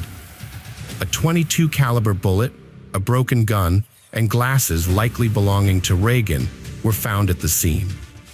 Dental records were used to identify the victim's remains, finally solving the 2-year-old missing person case. In April 2016, Kelly Cochran was formally charged with the murders of Christopher Regan and Jason Cochran. On February 13, 2017, the 34-year-old was arraigned in Michigan State Court. The prosecutor argued that Kelly was the mastermind behind both crimes and that her motive was rage and jealousy. Christopher viewed their relationship as casual, but Kelly genuinely loved him and wanted a future together. When Christopher refused to commit, Kelly decided to kill him, making up a story about a pact with her husband. The prosecution had strong evidence, including Kelly's confession in court. However, Kelly claimed she was being abused by her jealous husband, who had planned and committed the crime. She said he hid in the basement, caught the lovers off guard, and then shot Christopher in a rage. Kelly claimed Jason suggested dismembering the body and coerced her into helping by threatening to kill her. This version raised doubts about Kelly's guilt, but the jury still found her guilty of premeditated murder. Kelly was sentenced to life without parole. Jason Cochran's case was settled with a plea agreement, and Kelly received an additional 65 years in prison. Kelly was sent to Crown Point Correctional Facility in Michigan, where she is serving her sentence and regrets that her personal life didn't work out. In a phone interview, Kelly said, "I tried to do what I thought was right. I got married." She also shared, "It was good in the beginning, but in the end, all my efforts were in vain. All I did was work while my husband played computer games." In prison, Kelly continues to reveal details of her crimes, claiming she and Jason committed more crimes and that Christopher was just one of their many victims. However, Kelly's claims are difficult to verify, and there is no concrete evidence to support them. Her brother has also heard similar claims, but there is no evidence to back them up. Detective Jeremy Ogden is investigating the details, hoping to find evidence of other possible crimes committed by Kelly and Jason. Friends, welcome to our channel. Today we're going to take a look at another horrible case with you, the case of Austin Harff. Austin Harff was born on December 21, 1996, in Palm Beach, Florida, to a wealthy and respected family of doctors. His father was a successful dentist with multiple private clinics, and his mother was a leading pharmaceutical specialist. The family lived in a large, luxurious oceanfront home. When Austin was 13, his parents divorced, and his father moved out of the family home into a new residence with his new partner, who soon became his wife. Austin and his siblings stayed with their mother, but their father remained involved in their lives and provided financial support. Within a year, Austin's mother also remarried, and her new husband moved in with them. Although Austin struggled with his parents' divorce, he continued to excel academically and athletically. Austin dreamed of becoming a doctor like his parents and hoped to attend a prestigious medical school. In high school, he was both an honor student and an outcast. Despite his transformation into a tall, muscular, and charming young man, he remained shy and struggled to make friends and form romantic relationships. In his teenage diary, Austin wrote about feeling isolated at school, where his classmates labeled him a nerd and bullied him. He hoped that things would improve when he went to college, changed his social circle, and moved away from home. A few months before graduating from high school, Austin discovered that he had been accepted into the University of Florida's 4-year medical program. During his teenage years, Austin kept a personal diary where he confided about being ostracized by his classmates, who called him a nerd and teased him relentlessly. He harbored hope that his life would improve once he entered college, formed new friendships, and gained independence from his parents. As he approached the end of high school, Austin received the exciting news that he had been accepted into the University of Florida's esteemed 4-year medical program. Austin's successful program completion paved the way for promising career opportunities and the chance to attend any U.S. medical school. Overjoyed that his dream had come true, he began his college journey with his parents' support. In a vlog, he shared his transition to independent adult life, but despite this new chapter, his shyness persisted, making it difficult for him to connect with peers. Austin briefly dated a girl, but she ended the relationship due to concerns about his behavior. Instead, he focused on bodybuilding during his freshman year, dedicating significant time to the gym and achieving impressive results, including developing strong muscles. However, his success was not solely due to his hard work and perseverance. He had also started using steroids regularly. Austin started a YouTube channel in the spring of 2016, where he posted various videos. Some were about sports and bodybuilding, while others featured him singing and playing the guitar, doing cover versions of popular songs, and mimicking famous artists. He also shared his thoughts on life and philosophy. However, over time, Austin's videos became increasingly concerning. He began to advise his followers against using steroids, claiming they could drive people insane. He also talked about having a crazy and normal side, and seemed confused by these different personalities. In some videos, he would speak in different accents, change his tone of voice, or burst into tears for no reason. His mood and facial expressions would also change suddenly, making it seem like he was just making faces at the camera. Looking back, experts believe that Austin was desperately trying to ask for help in his videos. The channel became his only outlet for expressing his feelings, as he struggled to make friends during his studies. Unfortunately, the videos also document his gradual descent into madness, with his behavior becoming more provocative, aggressive, and sensational. Many of his subscribers suspected that he was using controlled substances and recording his videos while under their influence. Austin's subscribers questioned him about his suspicious behavior, but he denied using drugs, citing his athletic background. However, his actions told a different story, with some even speculating that he might have a dissociative identity disorder. Meanwhile, when Austin returned home for summer break, his mother and sister were shocked by the drastic changes in him. Over the past year, Austin had undergone a dramatic physical transformation, building significant muscle mass. But the changes went beyond his physique. He had become increasingly odd, speaking nonsensically, and claiming he no longer needed sleep. At first, his family dismissed his claims, but they were forced to take him seriously when he insisted on patrolling the house at night, supposedly to protect them from dark forces. Austin followed through on his promise, wandering the house until morning, leaving his family concerned and confused. Every hour, Austin would check on his mother and sister, loudly reassuring them that they could sleep safely because he was watching over them. The next morning, his mother had a straightforward conversation with him, directly asking if he was using drugs. Austin honestly admitted that he had tried nearly every drug over the past year, explaining how each one affected him. He mentioned a powerful synthetic drug that caused intense hallucinations, violent outbursts, and could even be fatal. Despite this, Austin promised his mother that it was behind him and he no longer used the drug that had driven him to madness. After listening to her son, Mrs. Harif made a critical mistake. She didn't seek help from medical professionals, deciding instead to handle the situation on her own. As a pharmacist, she took matters into her own hands, giving Austin a sedative and a sleeping pill, thinking it would calm him down and help him sleep after a restless night.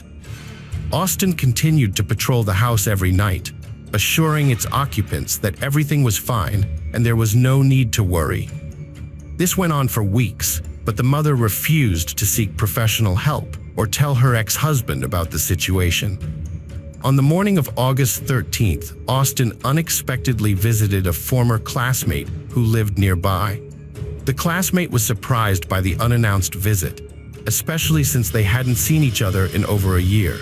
When asked why he came, Austin claimed he had forgotten his birth year and urgently needed to know the answer. The classmate told him he was born in 1996.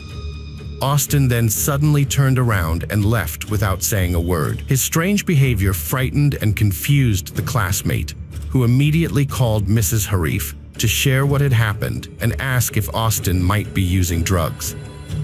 She grew concerned about her son's behavior and decided to call her ex-husband, who was working in another state. She shared her worries with him, and he immediately flew to Florida to discuss the situation with their son. After talking to him, the father suggested that their son voluntarily check into a clinic for an evaluation, but the son refused. The father then had a heartfelt conversation with the mother, and together they decided to seek compulsory examination and treatment for their son at a drug rehabilitation or psychiatric facility. Unfortunately, they couldn't act fast enough. The next day, Austin's friends invited him to join them at the beach, taking advantage of the hot weather. His mother asked Haley to accompany her brother to keep an eye on him. Austin was thrilled about the outing, but he dressed unusually warmly, as if preparing for a trip to the mountains. He wore a thick athletic hoodie, long-sleeved pants, boots, and ski goggles. His friends were initially silent when they saw him, then burst out laughing. A few seconds later, the group started teasing Austin about his outfit, asking if he was okay. Austin's anger surged, and he threatened to harm one of them if they thought he was crazy. Although they didn't take him seriously, they backed off to be safe. Haley noticed her brother was on the edge and decided to intervene. She took him aside for a private conversation, where Austin revealed a shocking secret. He was half human, half wild animal, immortal, and possessed superhuman strength. Haley was frightened, but tried to stay calm to avoid provoking Austin further. Despite the intense conversation, Austin acted normally at the beach, joking and playing volleyball with friends. As the evening drew to a close, the group said their goodbyes and headed their separate ways. Austin and Haley went to a nearby restaurant to meet their father and his wife. On the way, Austin told Haley he wanted to test his immortality and then headed towards a busy highway, planning to cross it recklessly through the fast-moving traffic. Haley intervened when she realized what was happening and pulled her brother away, urging him to hurry because they had a prior commitment. Austin agreed not to keep anyone waiting and quietly followed his sister. During dinner, Austin's behavior was peculiar. He got up from the table several times, went outside, and looked around nervously, as if he feared someone was watching him. Upon returning, he revealed his immortality to his father and stepmother. When his father suggested seeking professional help, Austin became defensive, insisting he wasn't crazy, and in a fit of anger, pushed his father and stormed out of the restaurant. A young man's brutal attack on an elderly couple and their neighbor is a terrifying incident that unfolded like a horror movie. After leaving a restaurant, the young man, Austin, walked several miles until he stumbled upon an open garage in an unfamiliar neighborhood. Inside the garage was an elderly couple, John Stevens, 59, and Michelle Mishcon Stevens, 56, who were preparing for a quiet movie night. They married for over 25 years, had 3 adult children, and were enjoying their retirement. On this particular evening, John had gone for a walk with their dog, while Michelle set up for their usual movie night. When Michelle saw Austin on their lawn, she didn't feel threatened and even offered to help him. However, the situation took a dark turn. Their neighbor, Jeffrey Pfizer, who lived across the street and was friendly with the Stevens, heard strange noises outside around 9 p.m. He looked into the yard and was met with Michelle's blood-curdling scream. Without hesitation, Jeffrey rushed to help his neighbors, where he saw a tall, large young man attacking an elderly woman by her open garage. Jeffrey tried to intervene, but the young man was incredibly strong and knocked him to the ground. As Jeffrey struggled to get up, the assailant stabbed him multiple times in the back and shoulder. Realizing he was outmatched and needed assistance, Jeffrey quickly ran into his friend's house to distract the attacker and lead him away from himself. He escaped through the back door and made his way to his own home. Once inside, he realized the assailant had not followed him and had returned to the neighbor's house, where Michelle was being attacked. Jeffrey immediately called the police and emergency services, reporting that he and his elderly neighbor had been victims of an armed attack by a stranger with a knife. After speaking with the emergency operator, Jeffrey fell silent, listening carefully. He soon became convinced that the attacker was no longer outside his door, but had remained at the neighbor's house. The assailant began making loud animal-like noises, similar to a wild beast growling, accompanied by screams of terror and moans. Tragically, the police took about 10 minutes to arrive, but by then it was too late. The assault had turned fatal, and the outcome was devastating. The officers were met with a horrific and inexplicable scene upon approaching the garage.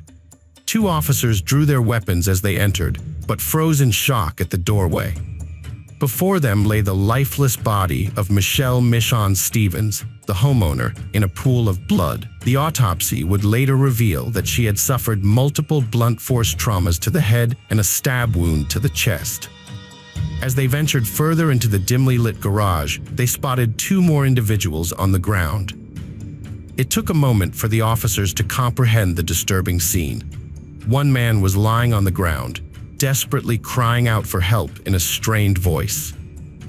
Above him, another man was pinning him down, grasping his neck with one hand and tilting his head back with the other. The officers ordered the attacker to release the victim, threatening to shoot if necessary, but the assailant didn't respond. Due to the risk of hitting the victim, firing was not an option. Instead, one officer pulled out a taser, warning the attacker that he was about to be stunned. As the officer moved closer, he was met with a gruesome sight. The attacker was not only holding the victim down, but was also biting his face, clutching his head and neck tightly. The victim was John Stevens, Michelle's husband, and he was lying in a vast pool of blood. Part of his left cheek was missing, and his lip, nose, and ear were severely mutilated, seemingly chewed off. An elderly man was severely attacked and unable to move, silently pleading for help. The officer tried to stop the attacker by using a taser, but it had no effect. The attacker continued to viciously bite the victim's face, even after receiving a kick to the face. Multiple kicks did not deter him. Additional police officers arrived, including one with a police dog, which was released to subdue the attacker. The dog bit the attacker's arm, but he showed no signs of feeling pain and managed to break free, causing himself further injury. Finally, a powerful kick from an officer disoriented the attacker long enough to allow him to be handcuffed. Immediately after being restrained, the attacker claimed he felt unwell, possibly due to something he had eaten, before losing consciousness and convulsing. 4 people were taken to the hospital after a violent incident. Mrs. Stevens died at the scene, and her husband died on the way to the hospital due to severe injuries from stab wounds. The injured neighbor, who reported the incident, survived but suffered permanent nerve and tendon damage to his right hand.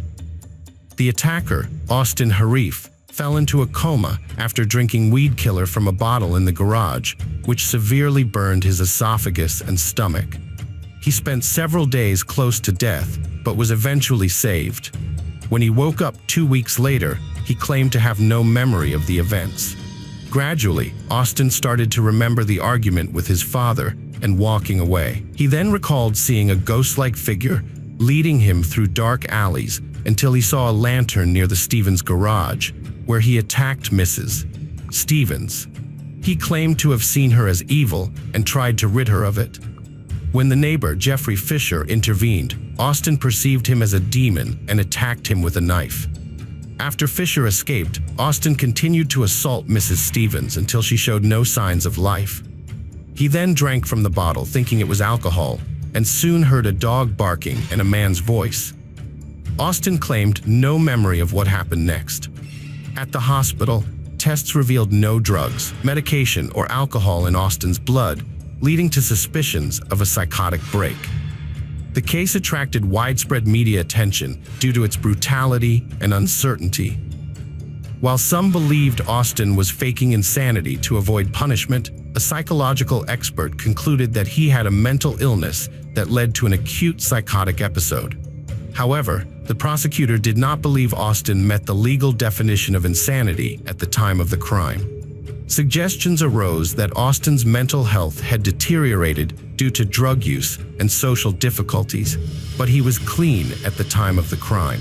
Austin's father revealed a family history of schizophrenia, and a rare disorder called clinical lycanthropy delusion was suspected, which might explain Austin's wild behavior. However, no psychiatrists confirmed the diagnosis. After treatment, Austin was transferred to jail, where he awaits trial. His lawyers claim he is mentally ill, while the relatives of the victims hope he will be found competent and sentenced to death. Hello friends, welcome to our channel. Today we're going to take a look at another horrible case with you.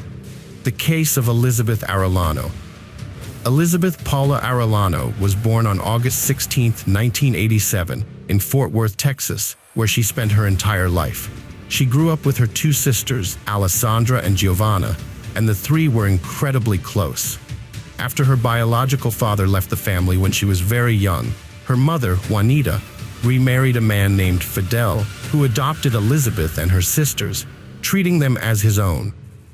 Elizabeth had a warm and loving relationship with her stepfather, who supported her in all her endeavors. She was a diligent student and dreamed of becoming a doctor one day. In high school, she met Rudolph Arellano, who was almost 8 years older than her, and the two began a romantic relationship. Although her parents were initially hesitant about their age difference, they trusted Rudolph and allowed the relationship to continue. At 16, Elizabeth married Rudolph and soon had 4 children, 3 sons, and a daughter. However, she didn't plan to give up her career aspirations to become a full-time mother. She pursued her childhood dream, graduating from medical school and working as a paramedic, with hopes of furthering her education to become a doctor. Elizabeth was a kind and pious woman, raised in a Christian tradition. She was devoted to her children and instilled in them the importance of loving and helping others. Those close to her described her as a caring and responsive person, always willing to lend a helping hand. From the outside, her marriage to Rudolph appeared to be strong and happy, but beneath the surface, it was struggling. Rudolph's jealousy and controlling behavior had been a problem for years, and over time, it became increasingly unbearable. In the spring of 2016, Elizabeth finally reached her breaking point after another jealous outburst from her husband. Taking her children with her, she moved back to her parents' house. Rudolph attempted to reconcile, but Elizabeth was exhausted from tolerating his anger and didn't want her children to witness the constant fighting. So, she found the courage to file for divorce. Shortly after, Elizabeth mysteriously disappeared. According to her friends and family, she had been in good spirits and had decided to go out with colleagues to a local club after work to take her mind off her marital problems. On Friday evening, April 15, 2016, 28-year-old Elizabeth went out with her friends to a fun spot. She had a great time dancing, but didn't drink alcohol because she had driven her car to the club and planned to drive home. After a successful night out, Elizabeth returned home well past midnight on April 16th, parking her car outside her house. She then phoned a friend she had been with at the club to let them know she had arrived home safely. However, despite saying she was home, Elizabeth never actually entered the house. The next morning, her mother Juanita was frantic with worry when she discovered Elizabeth was not at home. She knew her daughter had planned to spend the evening with friends, but she should have been back long before. It wasn't like Elizabeth to disappear without a word, and the fact that her car was parked outside only added to the mystery. Clearly, Elizabeth had returned from the club, but where was she now? When Juanita approached the car, she was shocked to find it unlocked with the key still in the ignition. Her daughter's purse and phone were on the seat, indicating that something was seriously wrong. Juanita immediately called the police to report her daughter, Elizabeth, missing. The police were hopeful they could quickly solve the case, given the leads they had. There was no sign of struggle or blood in the car, suggesting Elizabeth might still be alive. However, to move forward, they needed to piece together a detailed timeline of Elizabeth's movements that evening. To start, the police interviewed Elizabeth's friends and colleagues, who confirmed the time she left their gathering and later spoke with her when she arrived home safely. The police also found several calls and messages from Elizabeth's ex-husband, Rudolph Arellano, on her phone, which showed he had tried contacting her multiple times that night. The police went to Rudolph's house to investigate his whereabouts on the previous evening and night. Rudolph claimed he had spoken to his ex-wife, Elizabeth, the night before, and she had promised to bring their children to him for the weekend. However, she stopped answering his calls, leading him to believe she had changed her mind. The police found Rudolph's alibi suspicious. He said he had been at a local bar with a friend that evening and returned home around midnight. While his friend and other patrons confirmed he was at the bar, no one could verify where he went after leaving. Since Rudolph lived alone, there was no one to confirm he went home, making it difficult for the police to rule him out as a suspect. The police were intrigued by Rudolph's calm demeanor, given that his ex-wife was missing and they were in the process of divorce. Despite being married for many years and Elizabeth being the mother of his children, Rudolph seemed unaffected by her disappearance, which only added to the suspicions surrounding him. On the night a young mother vanished, a fisherman phoned emergency services to report a bizarre event.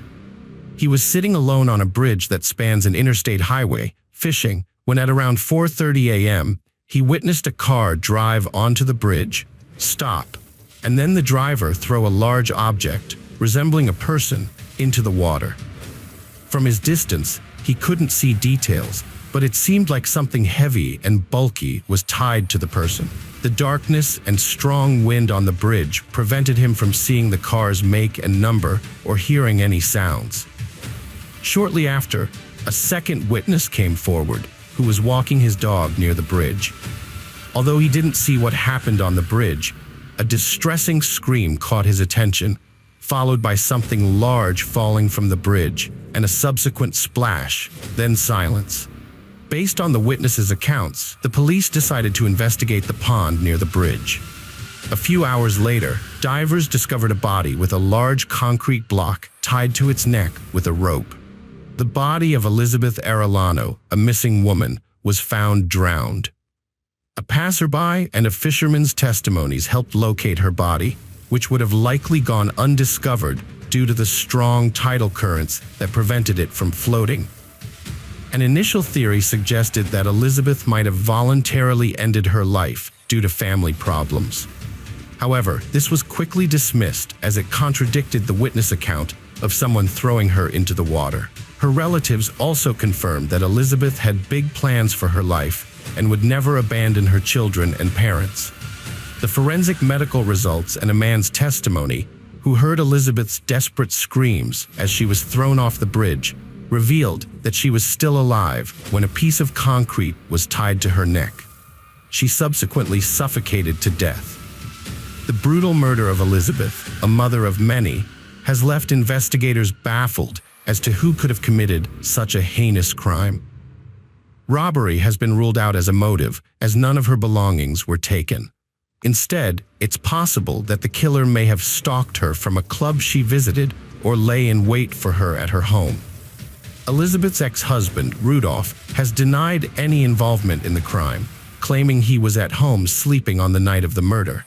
However, investigators are not convinced, as he has no alibi and his behavior has raised suspicions. At his ex-wife's funeral, Rudolph appeared grief-stricken, saying he wished he could have died in her place. He even helped set up a charity to raise funds for her farewell ceremony, which seemed to convince his sister of his sincerity. However, when questioned again after the funeral, Rudolph's demeanor had drastically changed, as if nothing had happened. A review of CCTV footage has revealed a new lead. A car similar to Rudolph's was seen leaving Elizabeth's parents' house around 3 a.m. on the night of her murder. The neighbor remembered seeing the car parked near the deceased's house on the road. Similarly, another neighbor saw the car parked nearby. Significantly, it was discovered that the car later drove towards the bridge where the victim was thrown. This detail sparked many questions. When the investigation examined Rudolph's cell phone data for the night of the crime, the questions multiplied. The records showed that he made multiple calls, first near Elizabeth's workplace and then near his in-laws' home. Additionally, he sent several messages to his ex-wife, trying to find out when she would return, but received no response. It appears that he had been tracking her movements and eventually decided to wait for her return at her parents' house. The police gathered sufficient evidence to arrest Rudolph as the main suspect and take him in for further investigation. A crucial witness in the case was Rudolph's eldest son, who shared vital information with the authorities. When shown the rope found around his mother's neck, the boy recalled seeing it in his father's backyard, where he had played with it earlier. Additionally, the boy identified a piece of concrete from their garden, which had appeared after the fence was replaced. Significantly, small fragments of this concrete were discovered in the trunk of Rudolph's car. The investigation revealed that Rudolph had waited for his ex-wife at her parents' home, abducted her, and prevented her from entering the house. Rudolph Arellano kidnapped his ex-wife by forcing her into his car, where he had already prepared rope and concrete in the trunk. He then drove to a bridge, intending to kill her without being noticed. However, his plan was foiled when her body was later recovered from a lake. Arellano was arrested 10 days later, but initially denied any involvement in the crime, claiming he was at home on the night of the murder. Despite the overwhelming evidence and eyewitness testimony against him, Arellano maintained his innocence. However, faced with the possibility of the death penalty, he took his lawyer's advice and confessed to the crime. He cooperated with the investigation in hopes of reducing his sentence. It wasn't until January 2019 that Arellano pleaded guilty in court and provided a detailed account of how he kidnapped and murdered his ex-wife, the mother of their 4 children. The courtroom drama was intense, with Juanita, one of his daughters, fainting upon hearing his confession. His other daughters, Alessandra and Giovanna, were devastated, calling their sister's killer a monster. Rudolph showed no remorse or guilt for his actions, speaking about the murder in a cold and detached manner. He did not apologize or provide a motive for the crime. As a result, he was sentenced to life in prison without the possibility of parole. Despite considering the sentence too lenient, Elizabeth's family chose to forgive Rudolph, as they did not want to be consumed by hatred. Her parents and sisters took on the responsibility of raising Elizabeth's children. Friends, welcome to our channel. Today we're going to take a look at another horrible case with you. The case of Stephen Freeman. Stephen Andrew Freeman was born on January 1st, 1995, in Thomason, Georgia, to Troy and Jennifer Freeman. He and his brother Blake grew up in a happy and healthy environment with no major issues with their parents or society. Stephen was known for being kind, responsive, and calm, which helped him make many friends. Stephen attended Spalding High School and later studied at Gordon State College in Griffin, Georgia. Mary Catherine Higdon, his future partner, came from a respectable family and was raised with a carefree and humorous spirit. She was creative and enjoyed putting on mini plays for her family and neighbors. Stephen and Mary fell deeply in love during their senior year and remained inseparable. They shared many common interests, including a love for nature, hiking, fishing, and hunting. In 2012, Stephen updated his Facebook status to reflect his relationship with Mary, and the couple frequently posted photos together. Both families accepted each other's children, and after completing their education, the young couple moved in together. Stephen worked as a plumber, while Mary was a teacher's assistant and part-time salesperson. By summer 2018, Stephen and Mary had been living together for 7 years, but they had not yet gotten married. On August 1st, 2018, at 10:42 p.m., Mary called emergency services in a state of panic. She reported that she had accidentally shot her boyfriend while handling a Glock 43 firearm, unaware that it was loaded. When paramedics and police arrived, Mary was in shock, kneeling beside Stephen's motionless body, crying and begging for help. She was eventually pulled away, allowing the officers to examine Stephen and provide first aid. Despite being shot in the chest, Stephen was still breathing and was rushed to Spalding Regional Hospital. Sadly, he died just before midnight. In shock and struggling to comprehend the tragedy, Mary visited the police station to give her account of the events. She claimed that the shot was accidental, explaining that there were always firearms in their home for self-defense, and that Stephen would often leave a pistol on the nightstand before sleep. On the fateful evening in question, Mary Catherine claimed she only intended to hand Stephen the pistol, but it accidentally discharged. She insisted she didn't know the gun was loaded and would never harm Stephen, the love of her life, intentionally. However, investigators discovered signs of a struggle in the kitchen, with food and dishes scattered everywhere. Detectives Adam Trammell and Chris Wilson found Mary's story highly unlikely and decided to investigate further. They questioned Mary again, using pressure tactics to get to the truth. Eventually, Mary confessed to shooting Stephen in anger during an argument. She revealed that she wanted to leave him, and the argument escalated. The investigators recorded the conversation, but unfortunately, most of the recording was lost due to technical issues. Further investigation showed that the pistol couldn't have fired accidentally, as it required a deliberate trigger pull. Moreover, the bullet's trajectory indicated that the pistol was pointed directly at Stephen. The detectives also questioned Mary's behavior, suspecting she was overacting and exaggerating her distress. It was also revealed that Mary worked at a gun store where she received thorough training on handling firearms. This meant she knew how to safely handle the pistol, making the accidental discharge scenario unlikely. The investigation uncovered inconsistencies in Mary's statements, including a claim that she tossed the pistol to Stephen, causing it to discharge. This contradicted her initial statement that she was simply handing him the pistol when it fired. Mary's changing statements worked against her, suggesting she was lying and trying to conceal her guilt. She was detained and charged with multiple crimes, including felony murder and aggravated assault. During the trial, Lieutenant Wilson disputed Mary's claim of an accident, instead arguing that she had planned and executed the crime deliberately. A key piece of evidence was the presence of cooking grease on the pistol's slide, which Mary explained was due to her preparing dinner for Stephen that evening. Friends and relatives of the couple described their complicated and tumultuous relationship, marked by frequent arguments and instances of Mary threatening to harm Stephen or herself with a weapon. Despite the complexities of the case, the evidence ultimately pointed to Mary's guilt. Stephen and Mary Catherine had a tumultuous relationship, with many weapons present in their home.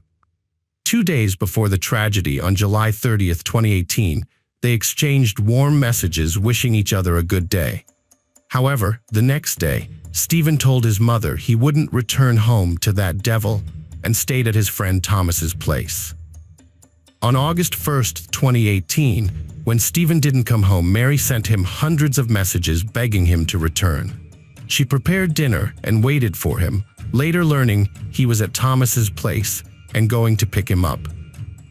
They encountered each other on the road, and Mary shouted that she was waiting for him at home for dinner.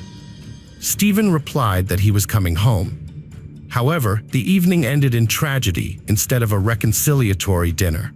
The police initially believed the case was a premeditated act driven by Mary's anger, but her defense team revealed a different side to their relationship. At her trial on June 17, 2019, Mary Catherine Higdon refused a plea deal for life imprisonment, insisting she couldn't harm Stephen because he was the love of her life. Mary claimed the incident was an accident and that she loved Stephen.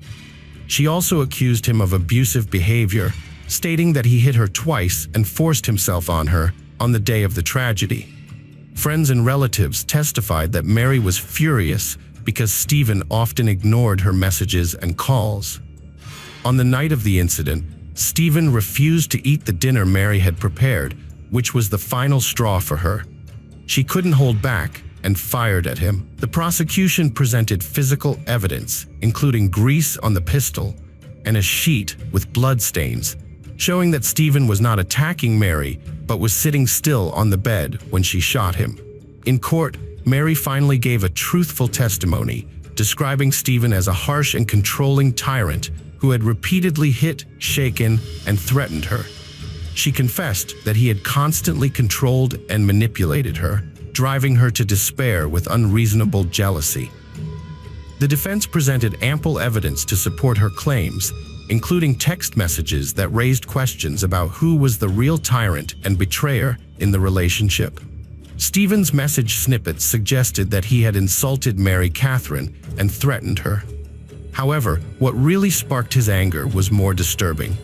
According to his friends, Stephen was furious with his girlfriend because he believed she had been unfaithful, which Mary denied. Mary Catherine claimed that Stephen had assaulted her twice before, and she feared he would hurt her again on August 1, 2018. That's why she took action in self-defense. The defense presented an expert and close relatives of Mary who could testify to the domestic violence.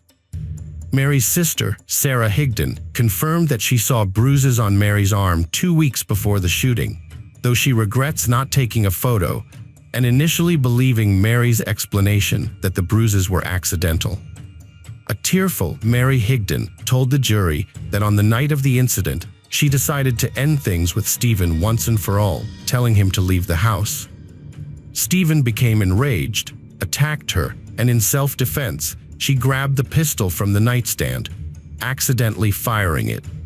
After Mary Catherine gave emotional testimony, the prosecution and defense teams clashed with Stephen's former friends, who had been close to Mary for years, as they tried to portray their deceased friend in a positive light.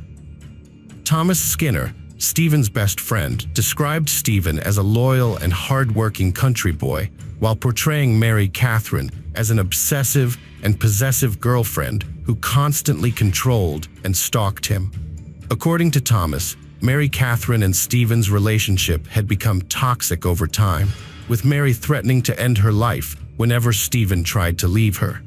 He also claimed that during an argument, Mary had once pointed a pistol at her head in front of Stephen. Another witness, Alicia Varela, who worked with Stephen, testified that Mary would obsessively call Stephen throughout the day, even when he was at work. However, during her court testimony, Mary omitted a crucial detail that prosecutor Kate Lenhard highlighted. While Mary described their interactions and how their relationship had deteriorated into physical abuse, she never mentioned the moment when she claimed to have acted in self-defense and pulled the trigger. Prosecutor Kate Lenhard was skeptical of Mary's admission, pointing out that during cross-examination, Mary never mentioned being mistreated by Stephen. Lenhard repeatedly asked Mary if a woman who felt safe at home would confront her attacker late at night and bring him back home, but Mary's response was unconvincing. Lenhard then recreated the events of the accidental shooting as she believed they occurred. According to her version, Stephen came home, and after listening to Mary, they got into an argument because he refused to eat dinner. Enraged, Mary threw the prepared food around the kitchen. Stephen tried to avoid further conflict by going to the bedroom and sitting on the bed, likely waiting for Mary to calm down. However, Mary was determined to confront him, calling out to him twice without getting a response. She then entered the bedroom and shot Stephen in the left side of his neck. Kate Lenhard pointed out the inconsistencies in Stephen Freeman's stories during police interrogations and court hearings, highlighting the contradictions in his accounts. Mary Catherine Higdon provided an emotional testimony about the alleged abuse she suffered at the hands of Stephen Freeman. However, before handing the case over to the jury, Kate Lenhard urged them to consider the possibility that Mary Higdon was not acting in self-defense, but rather was a mastermind of manipulation. The prosecution presented additional evidence and counter-arguments despite the lost confession recording. A forensic examination showed that Stephen Freeman was sitting on the bed at the time of the shooting, making it impossible for him to have been attacking Mary Higdon. Furthermore, while Mary claimed that the gun was always kept unloaded, detectives suspected that the pistol was actually loaded on the evening of August 1, 2018, when Mary was preparing a rope for Stephen. Here's a clearer explanation. The presence of grease marks on the slide and inside the pistol led investigators to suspect that Mary Catherine might have loaded the pistol beforehand. However, Those who knew Stephen Freeman, including colleagues, neighbors, family, friends, and acquaintances, consistently described him as non-aggressive. Meanwhile, Mary Catherine changed her story at least 10 times during the investigation, which prosecutors attributed to fear. Mary Catherine rejected a plea deal because she was facing a potential death sentence. As the jury deliberated, they heard from all the witnesses and the accused. After just 10 minutes, the jury was ready to deliver their verdict, but 2 jurors had lingering doubts about the prosecution's case. These jurors felt that the investigators, in their eagerness to charge Mary Catherine with premeditated murder, had overlooked crucial facts. They were particularly concerned that the prosecution had failed to thoroughly investigate Stephen Freeman's phone, including his text messages and browsing history. Ultimately, the only significant evidence against Mary Catherine was her own lies, which weren't enough to prove her guilt. The jurors' arguments, particularly those of Victor and Chris, had a significant impact. After deliberating, the jury returned a unanimous verdict of not guilty, freeing Mary Catherine Higdon after a lengthy process. The 12 jurors reached the following conclusions. They found the defendant not guilty on the first charge of malicious action and the second charge of serious action. The judge subsequently acquitted Mary Catherine Higdon of all charges, including intentional action, reckless action, assault with a deadly weapon, and carrying a weapon during the commission of a crime. The verdict shocked many in the courtroom, including Jennifer Freeman, who struggled to contain her anger towards the jurors. Those supporting Stephen's family were also stunned by the outcome. Following her acquittal, Mary Catherine returned home to Griffin to be with her family.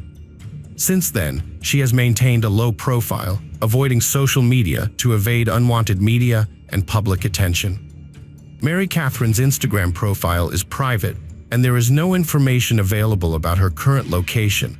It is believed that she has moved on from her difficult past and is now living a quiet, private life. Stephen Freeman's mother paid tribute to her son on social media, remembering him as a kind and loving person. He lived a life full of love, joy, and friendship, and everyone who knew him considered him a friend. He especially cherished the relationships he made while hunting and fishing. Stephen had a special way of showing love and care to those around him. He made people feel seen and heard, often making them laugh until they cried. He was always smiling, hugging, and staying close to those he cared about. Welcome to our channel. Today we're going to take a look at another horrible case with you, the case of Aysel Nogoybayeva. Aysel Nogoybayeva was born in 1986 in Tokmak, Kyrgyzstan. After finishing school, she took hairdressing courses and moved to Bishkek to work in a salon. There, she met Azamat Estebesov, who came to her salon for a haircut. They hit it off, and he invited her out for coffee. Aysel's family approved of Azamat, who was religious and respectful of Muslim traditions.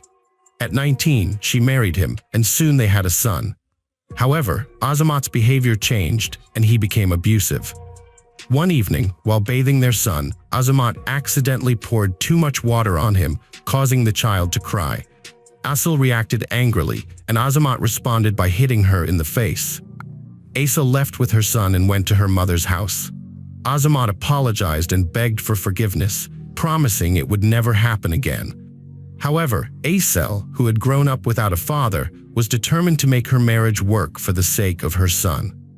She believed Azamat's apology and thought they could move forward.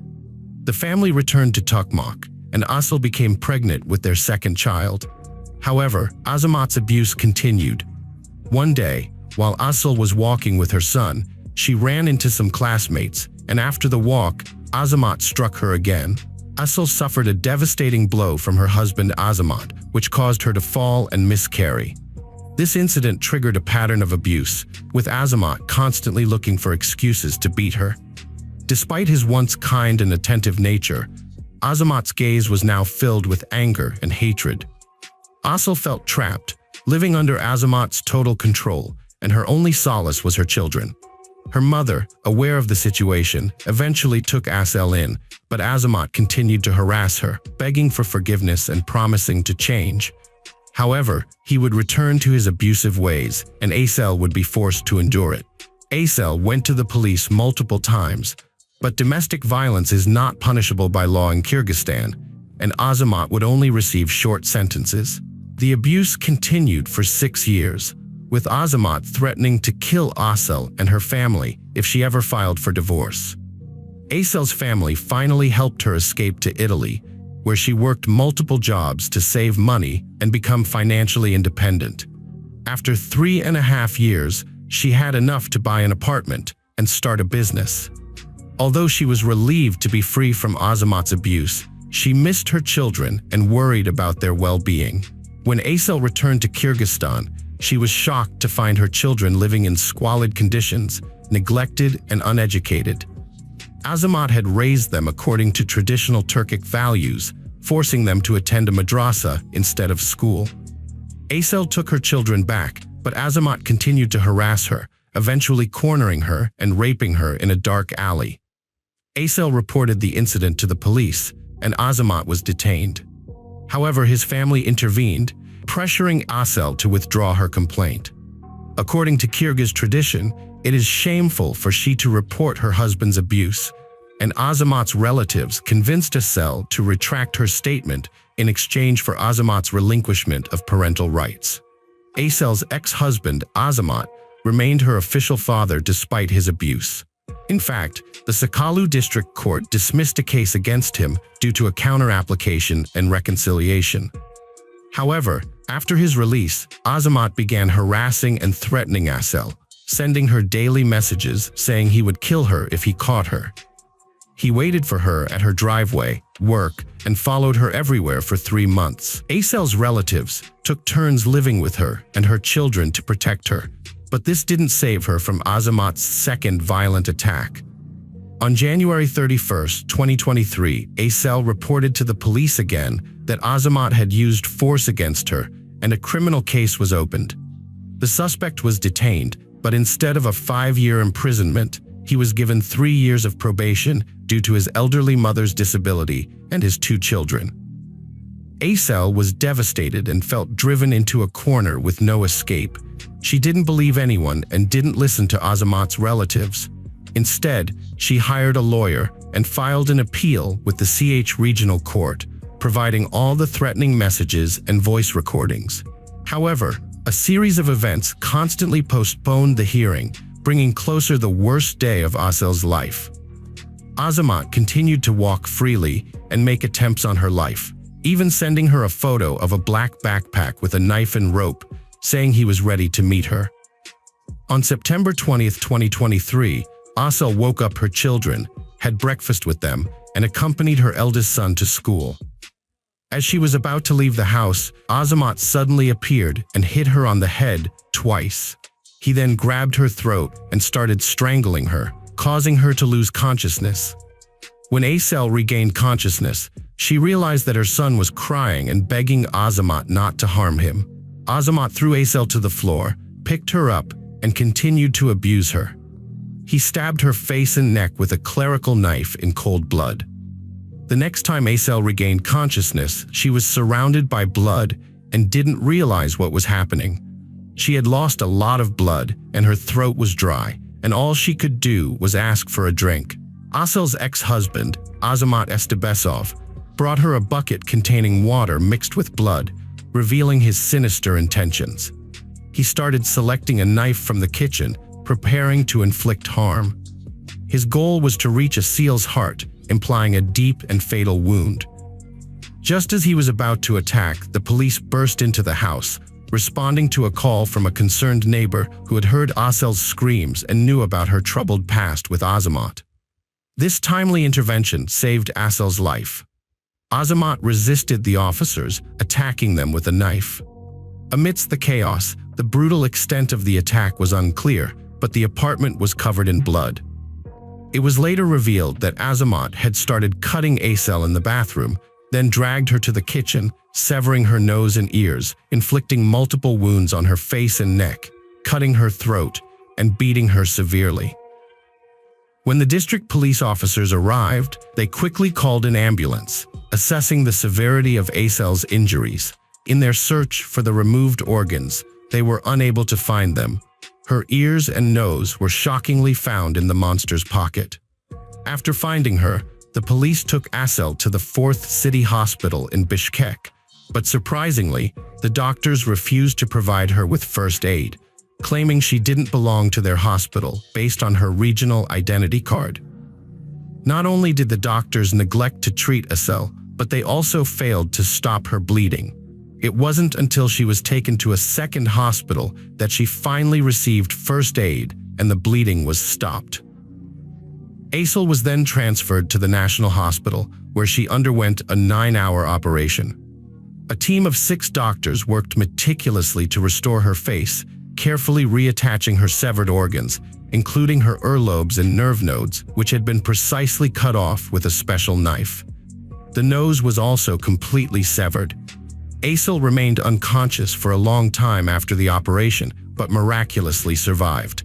Psychologists warned that her recovery would be a long and perilous journey. She was brutally attacked and left disfigured. The authorities launched a criminal investigation into the incident, resulting in the detention of the suspect, who was sent to a pretrial detention center on September 27, 2023. The suspect, Azamat Estebasov, was initially sentenced to a lesser punishment, but thanks to a presidential decree, his sentence was increased to 8 years of imprisonment. The presidential decree also led to the dismissal of 9 judges, including Kelbek Toto Mamatov from the Soik District Court of the CH region, who had previously released Estebasov under probation supervision. The judges were dismissed due to violations of the Code of Conduct for Judges. The authorities then reopened all previous cases involving Estebasov, with 6 investigators re-examining the evidence. As a result, they found new evidence and brought new charges against him, with a total of 11 articles in the updated indictment. Azamat Estebasov's trial concluded on January 26, 2024. After investigative activities ended in December 2023, Estebasov denied all 11 charges against him and refused to answer the judge's questions, sometimes claiming demonic possession. He also behaved aggressively towards witnesses, leading to a trial postponement. Judge Tulkadir Kulova ultimately sentenced Estebasov to 20 years in prison without parole, plus a fine of 880,000 sums to the state and 2 million sums to his ex-wife. 1 day in pretrial detention counted as 2 in the sentencing. Estebasov appealed, but the sentence remained unchanged. Asel Nuibayeva, Estebasov's ex-wife, expressed her intention to continue seeking justice, demanding life imprisonment for her former spouse and punishment for those who enabled his actions. She hopes to set an example to prevent other women in Kyrgyzstan from suffering as she and her family have. Asel Nogobayeva's family and activists are demanding a life sentence for her ex-husband, Azamat, who continued to send threatening texts to Asel even after being imprisoned, warning her that he would find her when he got out. This case has highlighted the powerlessness of women in the face of the law in Kyrgyzstan, and how a loving partner can suddenly turn into a ruthless aggressor. The case has sparked widespread outrage across Kyrgyzstan, prompting Asel's sister, Diana Yellen, to appeal to members of parliament to pass a law on domestic violence. She warned that if they failed to do so, she would hold them accountable for their inaction, emphasizing that one wrong decision could have devastating consequences. Asel's sister also launched a petition calling for Azamat to be sentenced to life in prison without parole. Asel's sister stated that her sister's experiences with domestic abuse were a stark reminder of the dangers of violent partners. She recounted that even after divorcing her husband 5 years ago due to his physical and emotional abuse, he had continued to stalk, beat, and torment her. She asserted that people like Azamat Estebasov posed a significant threat to society and should not be allowed to roam free, describing them as obsessive and dangerous individuals who belonged behind bars. She demanded a life sentence without parole for the person who had already inflicted severe emotional trauma on his victim. She urged everyone to sign the petition, regardless of where the heinous crime had taken place. She emphasized that domestic violence could take many monstrous forms and that it was essential for women worldwide to unite against this issue. She reminded everyone that a person's religious beliefs did not guarantee their moral character. She mentioned that Asel had started a new life, but her new identity had brought her immense pain. Although her physical wounds were slowly healing, recovering her hearing and breathing functions would be a long and arduous process. In a recent interview, Asel had shared the heartbreaking experience of seeing her face for the first time after the tragedy. Asel had said that she wasn't allowed to look at herself in mirrors, so there weren't any in her room. One day, when her doctors were away, she had taken advantage of the situation to go to the first floor to get dressed. As she was removing her bandages, she had caught a glimpse of herself in a metal operating lamp that the on-duty doctor had left behind. Seeing her reflection had shocked her so much that she had lost consciousness. 2 weeks later, Asel's brother decided to let her see her face while dressing her at home. To prepare, he removed all the mirrors in the house except for one in the bathroom that couldn't be taken down. When he briefly left the room, Asel quickly got up and took a look at herself in the mirror. The shock was too much, and she fainted. She was overcome with hysteria, saying that no one should ever have to see such ugliness. However, Asel still had a long way to go before her face could be fully restored.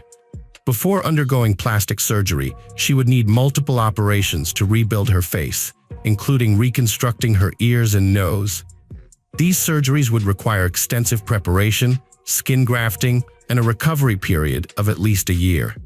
Additionally, Asel had lost 20% of her hearing, which would also need to be corrected. Asel Nogoybaeva, she who was brutally mutilated by her ex-husband, requires a series of complex operations to restore her ears and nose. Unfortunately, these operations cannot be performed in Kyrgyzstan and must be done in a country like Turkey, which requires a significant amount of money. A Turkish plastic surgeon, Miki Sur, offered to perform the surgery for free, covering all costs. However, after examining Asel, he realized that plastic surgery alone would not be enough.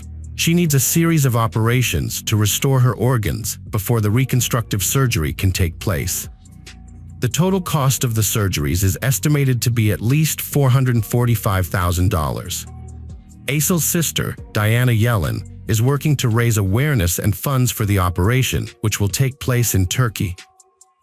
So far, they have not yet raised even half of the needed $45,000, and there are additional expenses for accommodation, psychological support, rehabilitation, interpretation, medication, and more. Diana Yellen shared heartbreaking photos of her sister Asel, who was brutally attacked by her ex-husband, leaving her face severely disfigured. The doctors did everything they could to save her, but unfortunately, her ears and nose were beyond repair. Diana is outraged and frustrated with the judiciary of Kyrgyzstan, who allowed her sister's attacker to walk free on probation just a year ago. She believes that if the judge had made a stricter decision, Asel's ordeal could have been prevented. To raise awareness about domestic violence against women, Diana is organizing fundraising events to help her sister's recovery and rehabilitation. Asel, who has endured 12 years of abuse, dreams of opening a foundation to support women who have suffered similar traumas. Diana wants to spread a powerful message to women everywhere. Never tolerate abuse and do not expect your abuser to change. Instead, run away and never look back. The true ugliness lies not in Asel's disfigured face, but in the heart of her ex-husband, who committed this heinous act. Diana warns that if they cannot raise sufficient funds to support Asel's recovery, she will be forced to share her sister's graphic photos to shame the authorities into taking action. She appeals to every judge, policeman, and deputy to take a close look at Asel's face and remember the consequences of their inaction. Friends, welcome to our channel. Today we're going to take a look at another horrible case with you. The case of Ronelle Burns. Kiana was born on September 15, 1977, in St. Louis, Missouri. After graduating from Riverview Garden High School, she attended St. Louis Community College in Florissant Valley, where she studied cosmetology. She soon turned her passion into a successful business, opening her own beauty salon, which became popular thanks to her hard work and dedication. Over the next 20 years, Kiana's salon grew to become one of the largest in the St. Louis area, a testament to her persistence and entrepreneurial spirit. However, her personal life was not without its challenges. Despite her success, Kiana struggled to find a suitable partner until she met her future husband, Ronell Burns, at the age of 44. Prior to meeting Ronell, Kiana had 3 children from previous relationships, whom she loved deeply. Her family and friends describe her as a loving mother, supportive friend, and accomplished businesswoman. Ronell Burns was born on May 14, 1975, in St. Louis, Missouri. He graduated from the High School of Fashion in 1994, where he excelled in basketball and competed for a state championship. Ronell was driven, ambitious, and passionate about competition, always striving for greatness. Before meeting Kiana, Ronell had 2 children from a previous relationship. When they met, they brought together their strong work ethics and ambition, creating a new, happy family. On September 13, 2012, Ronell and Kiana got married in a beautiful wedding surrounded by relatives and friends. After the wedding, Kiana discovered a new side of Ronell.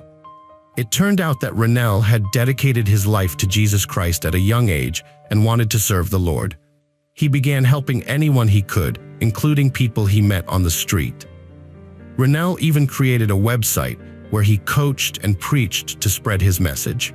Ronell believed that God spoke to him in his early years, instructing him to help others. He interpreted one of these calls to mean that sometimes God chooses to communicate with everyone, and only He can allow certain events to occur in life. Ronell pursued his ministry, and his video messages gained immense popularity online. In addition to his impactful work as a church coach, Ronell was a financial counselor and insurance agent. He founded Traditional Financial Solutions, a company dedicated to helping people worldwide achieve financial independence. Ronell achieved great success in his business and humanitarian efforts, and his speeches drew large crowds. His wife, Kiana, supported him, and together they gained popularity online. Ronell was already well established as a leader and coach in the 6-Figure Ambition program, an online initiative for entrepreneurs. He had a substantial following on social media, with over 7,000 fond followers on Instagram and 2,000 subscribers on his educational YouTube channel. By combining their business skills and family values, Ronell and Kiana Burns created something remarkable that positively impacted thousands of people. Kiana was a motivational speaker who shared her insights on success at business events. She also had a strong online presence, with 14,000 followers on Instagram, where she posted about her family life and inspiring quotes. In a popular video message, Kiana and her partner appeared dressed in luxury brands, talking about the benefits of entrepreneurship on their lives and those of their thousands of subscribers. The couple emphasized that their goal is to teach their audience how to become successful entrepreneurs and build a solid business foundation. They urged young entrepreneurs to stop wasting their hard-earned money and instead invest it wisely to generate passive income. Their message concluded with the belief that anyone can achieve greatness, not by being great from the start, but by taking the first step towards it. In the Burns family, only Kiana has achieved the success that Ronell often talks about. She has worked hard to build and operate a network of salons on her own, and was also a successful insurance agent. Her business generated most of the family's income.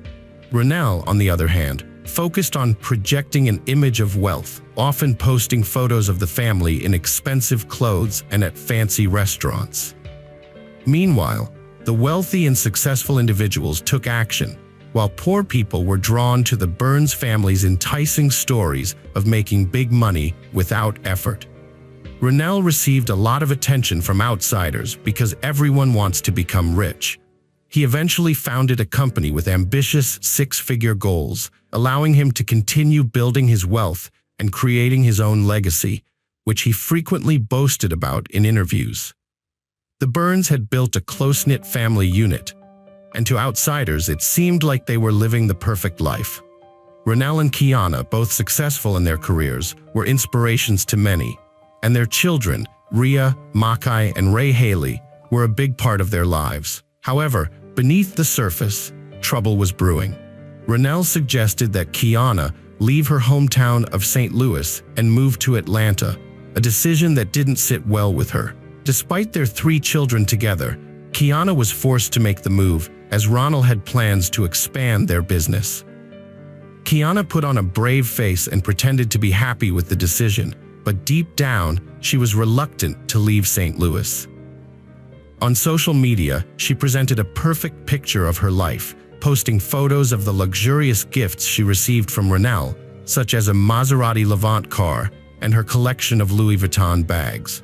She would accompany these posts with captions expressing her gratitude and admiration for her husband. Like many social media influencers, Kiana also frequently posted about her family and children, painting a rosy picture of her life. Kiana, a woman who appeared to have a perfect life, revealed to her audience that everything wasn't as smooth as it seemed. In reality, she and her partner were on the brink of divorce after moving to Atlanta. This left Kiana alone in a new city, where she had to start from scratch.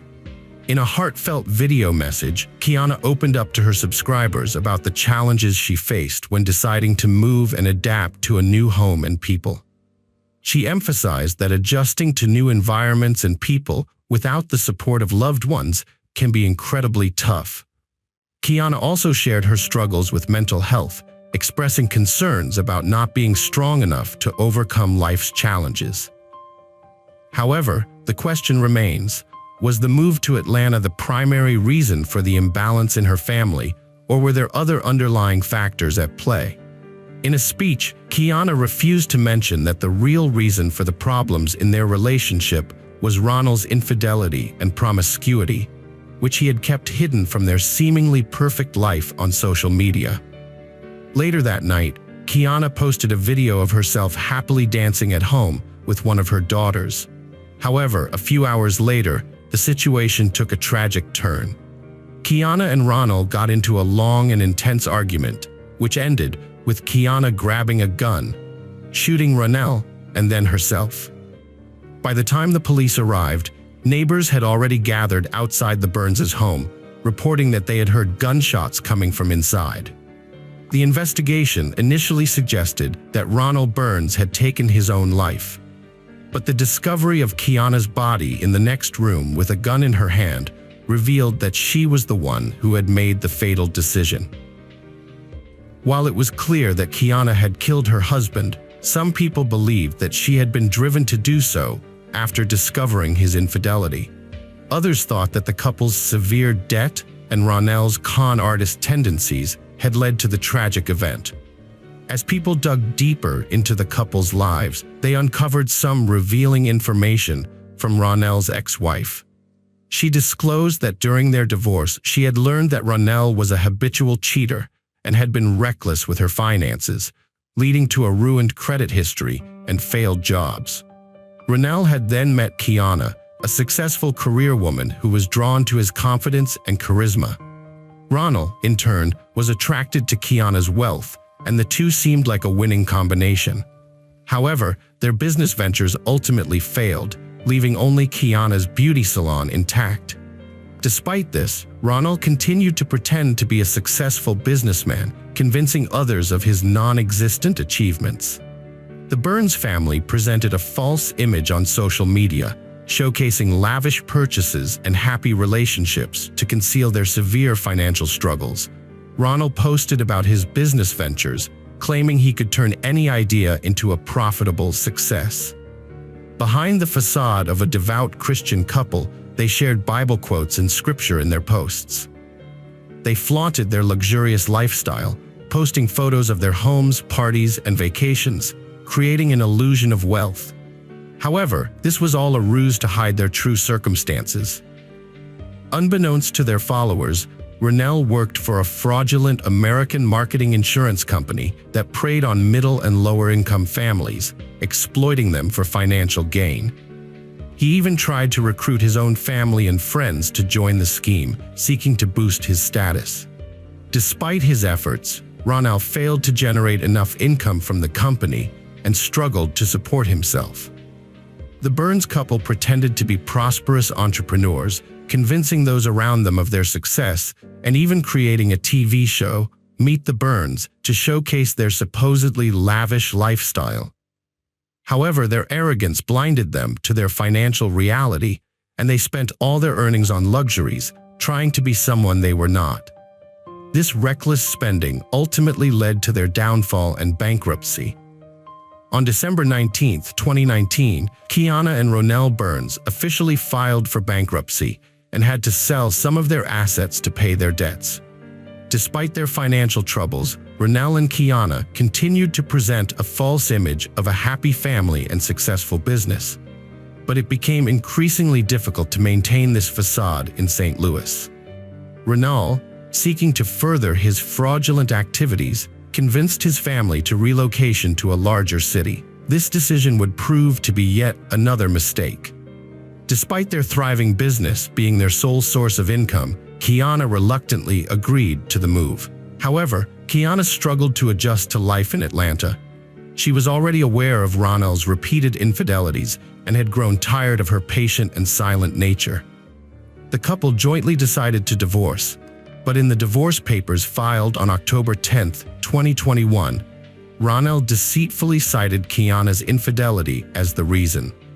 Devastated, Kiana understood Ronell's motives were to maintain his public image, as their friends and family were unaware of the couple's troubles.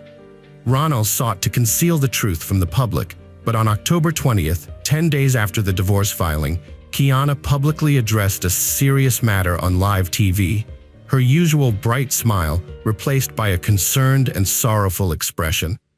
After divorcing his first wife, Ronell Burns remarried a successful and wealthy woman named Kiana, adopting the persona of a devout guru to hide his true nature. He continued to exploit his new wife's trust and wealth, pretending to be a successful businessman. However, their seemingly perfect marriage was a facade. On November 9, 2021, Kiana shot and killed her husband Ronell before taking her own life. The Sandy Springs Police Department reported that no one else was present at the time of the incident. The tragic event left 8 children without parents. Despite the shocking turn of events, there was no record of domestic violence at their Atlanta home. In the weeks leading up to the incident, Kiana had asked her Facebook friends to pray for her, hinting at deeper struggles. The exact reasons behind her actions remain unknown. It's difficult to judge someone's decisions when they are struggling with depression and other mental health issues. The tragedy is compounded by the fact that 8 children are now left without parents, forced to navigate the world on their own. News of Ronell Burns and his wife Kiana's passing has spread quickly through their large social circle. Their deaths have been widely shared on social media, with many friends and acquaintances expressing sadness and sharing stories about the couple. Even those closest to them have paid tribute, although one friend's post revealed that few people knew the truth about the family until the end. Ronell Burns was known for flaunting his wealth and success, which often masks insecurity. He became so convinced of his own importance that he lost sight of reality. He ruined the lives of multiple successful women, misleading them with false promises of happiness and success. People like him have no self-respect or dignity. He's a con artist who preyed on his wives, deceiving them with fairy tales of eternal love and happiness. Unfortunately, he was able to manipulate them by playing on their emotions.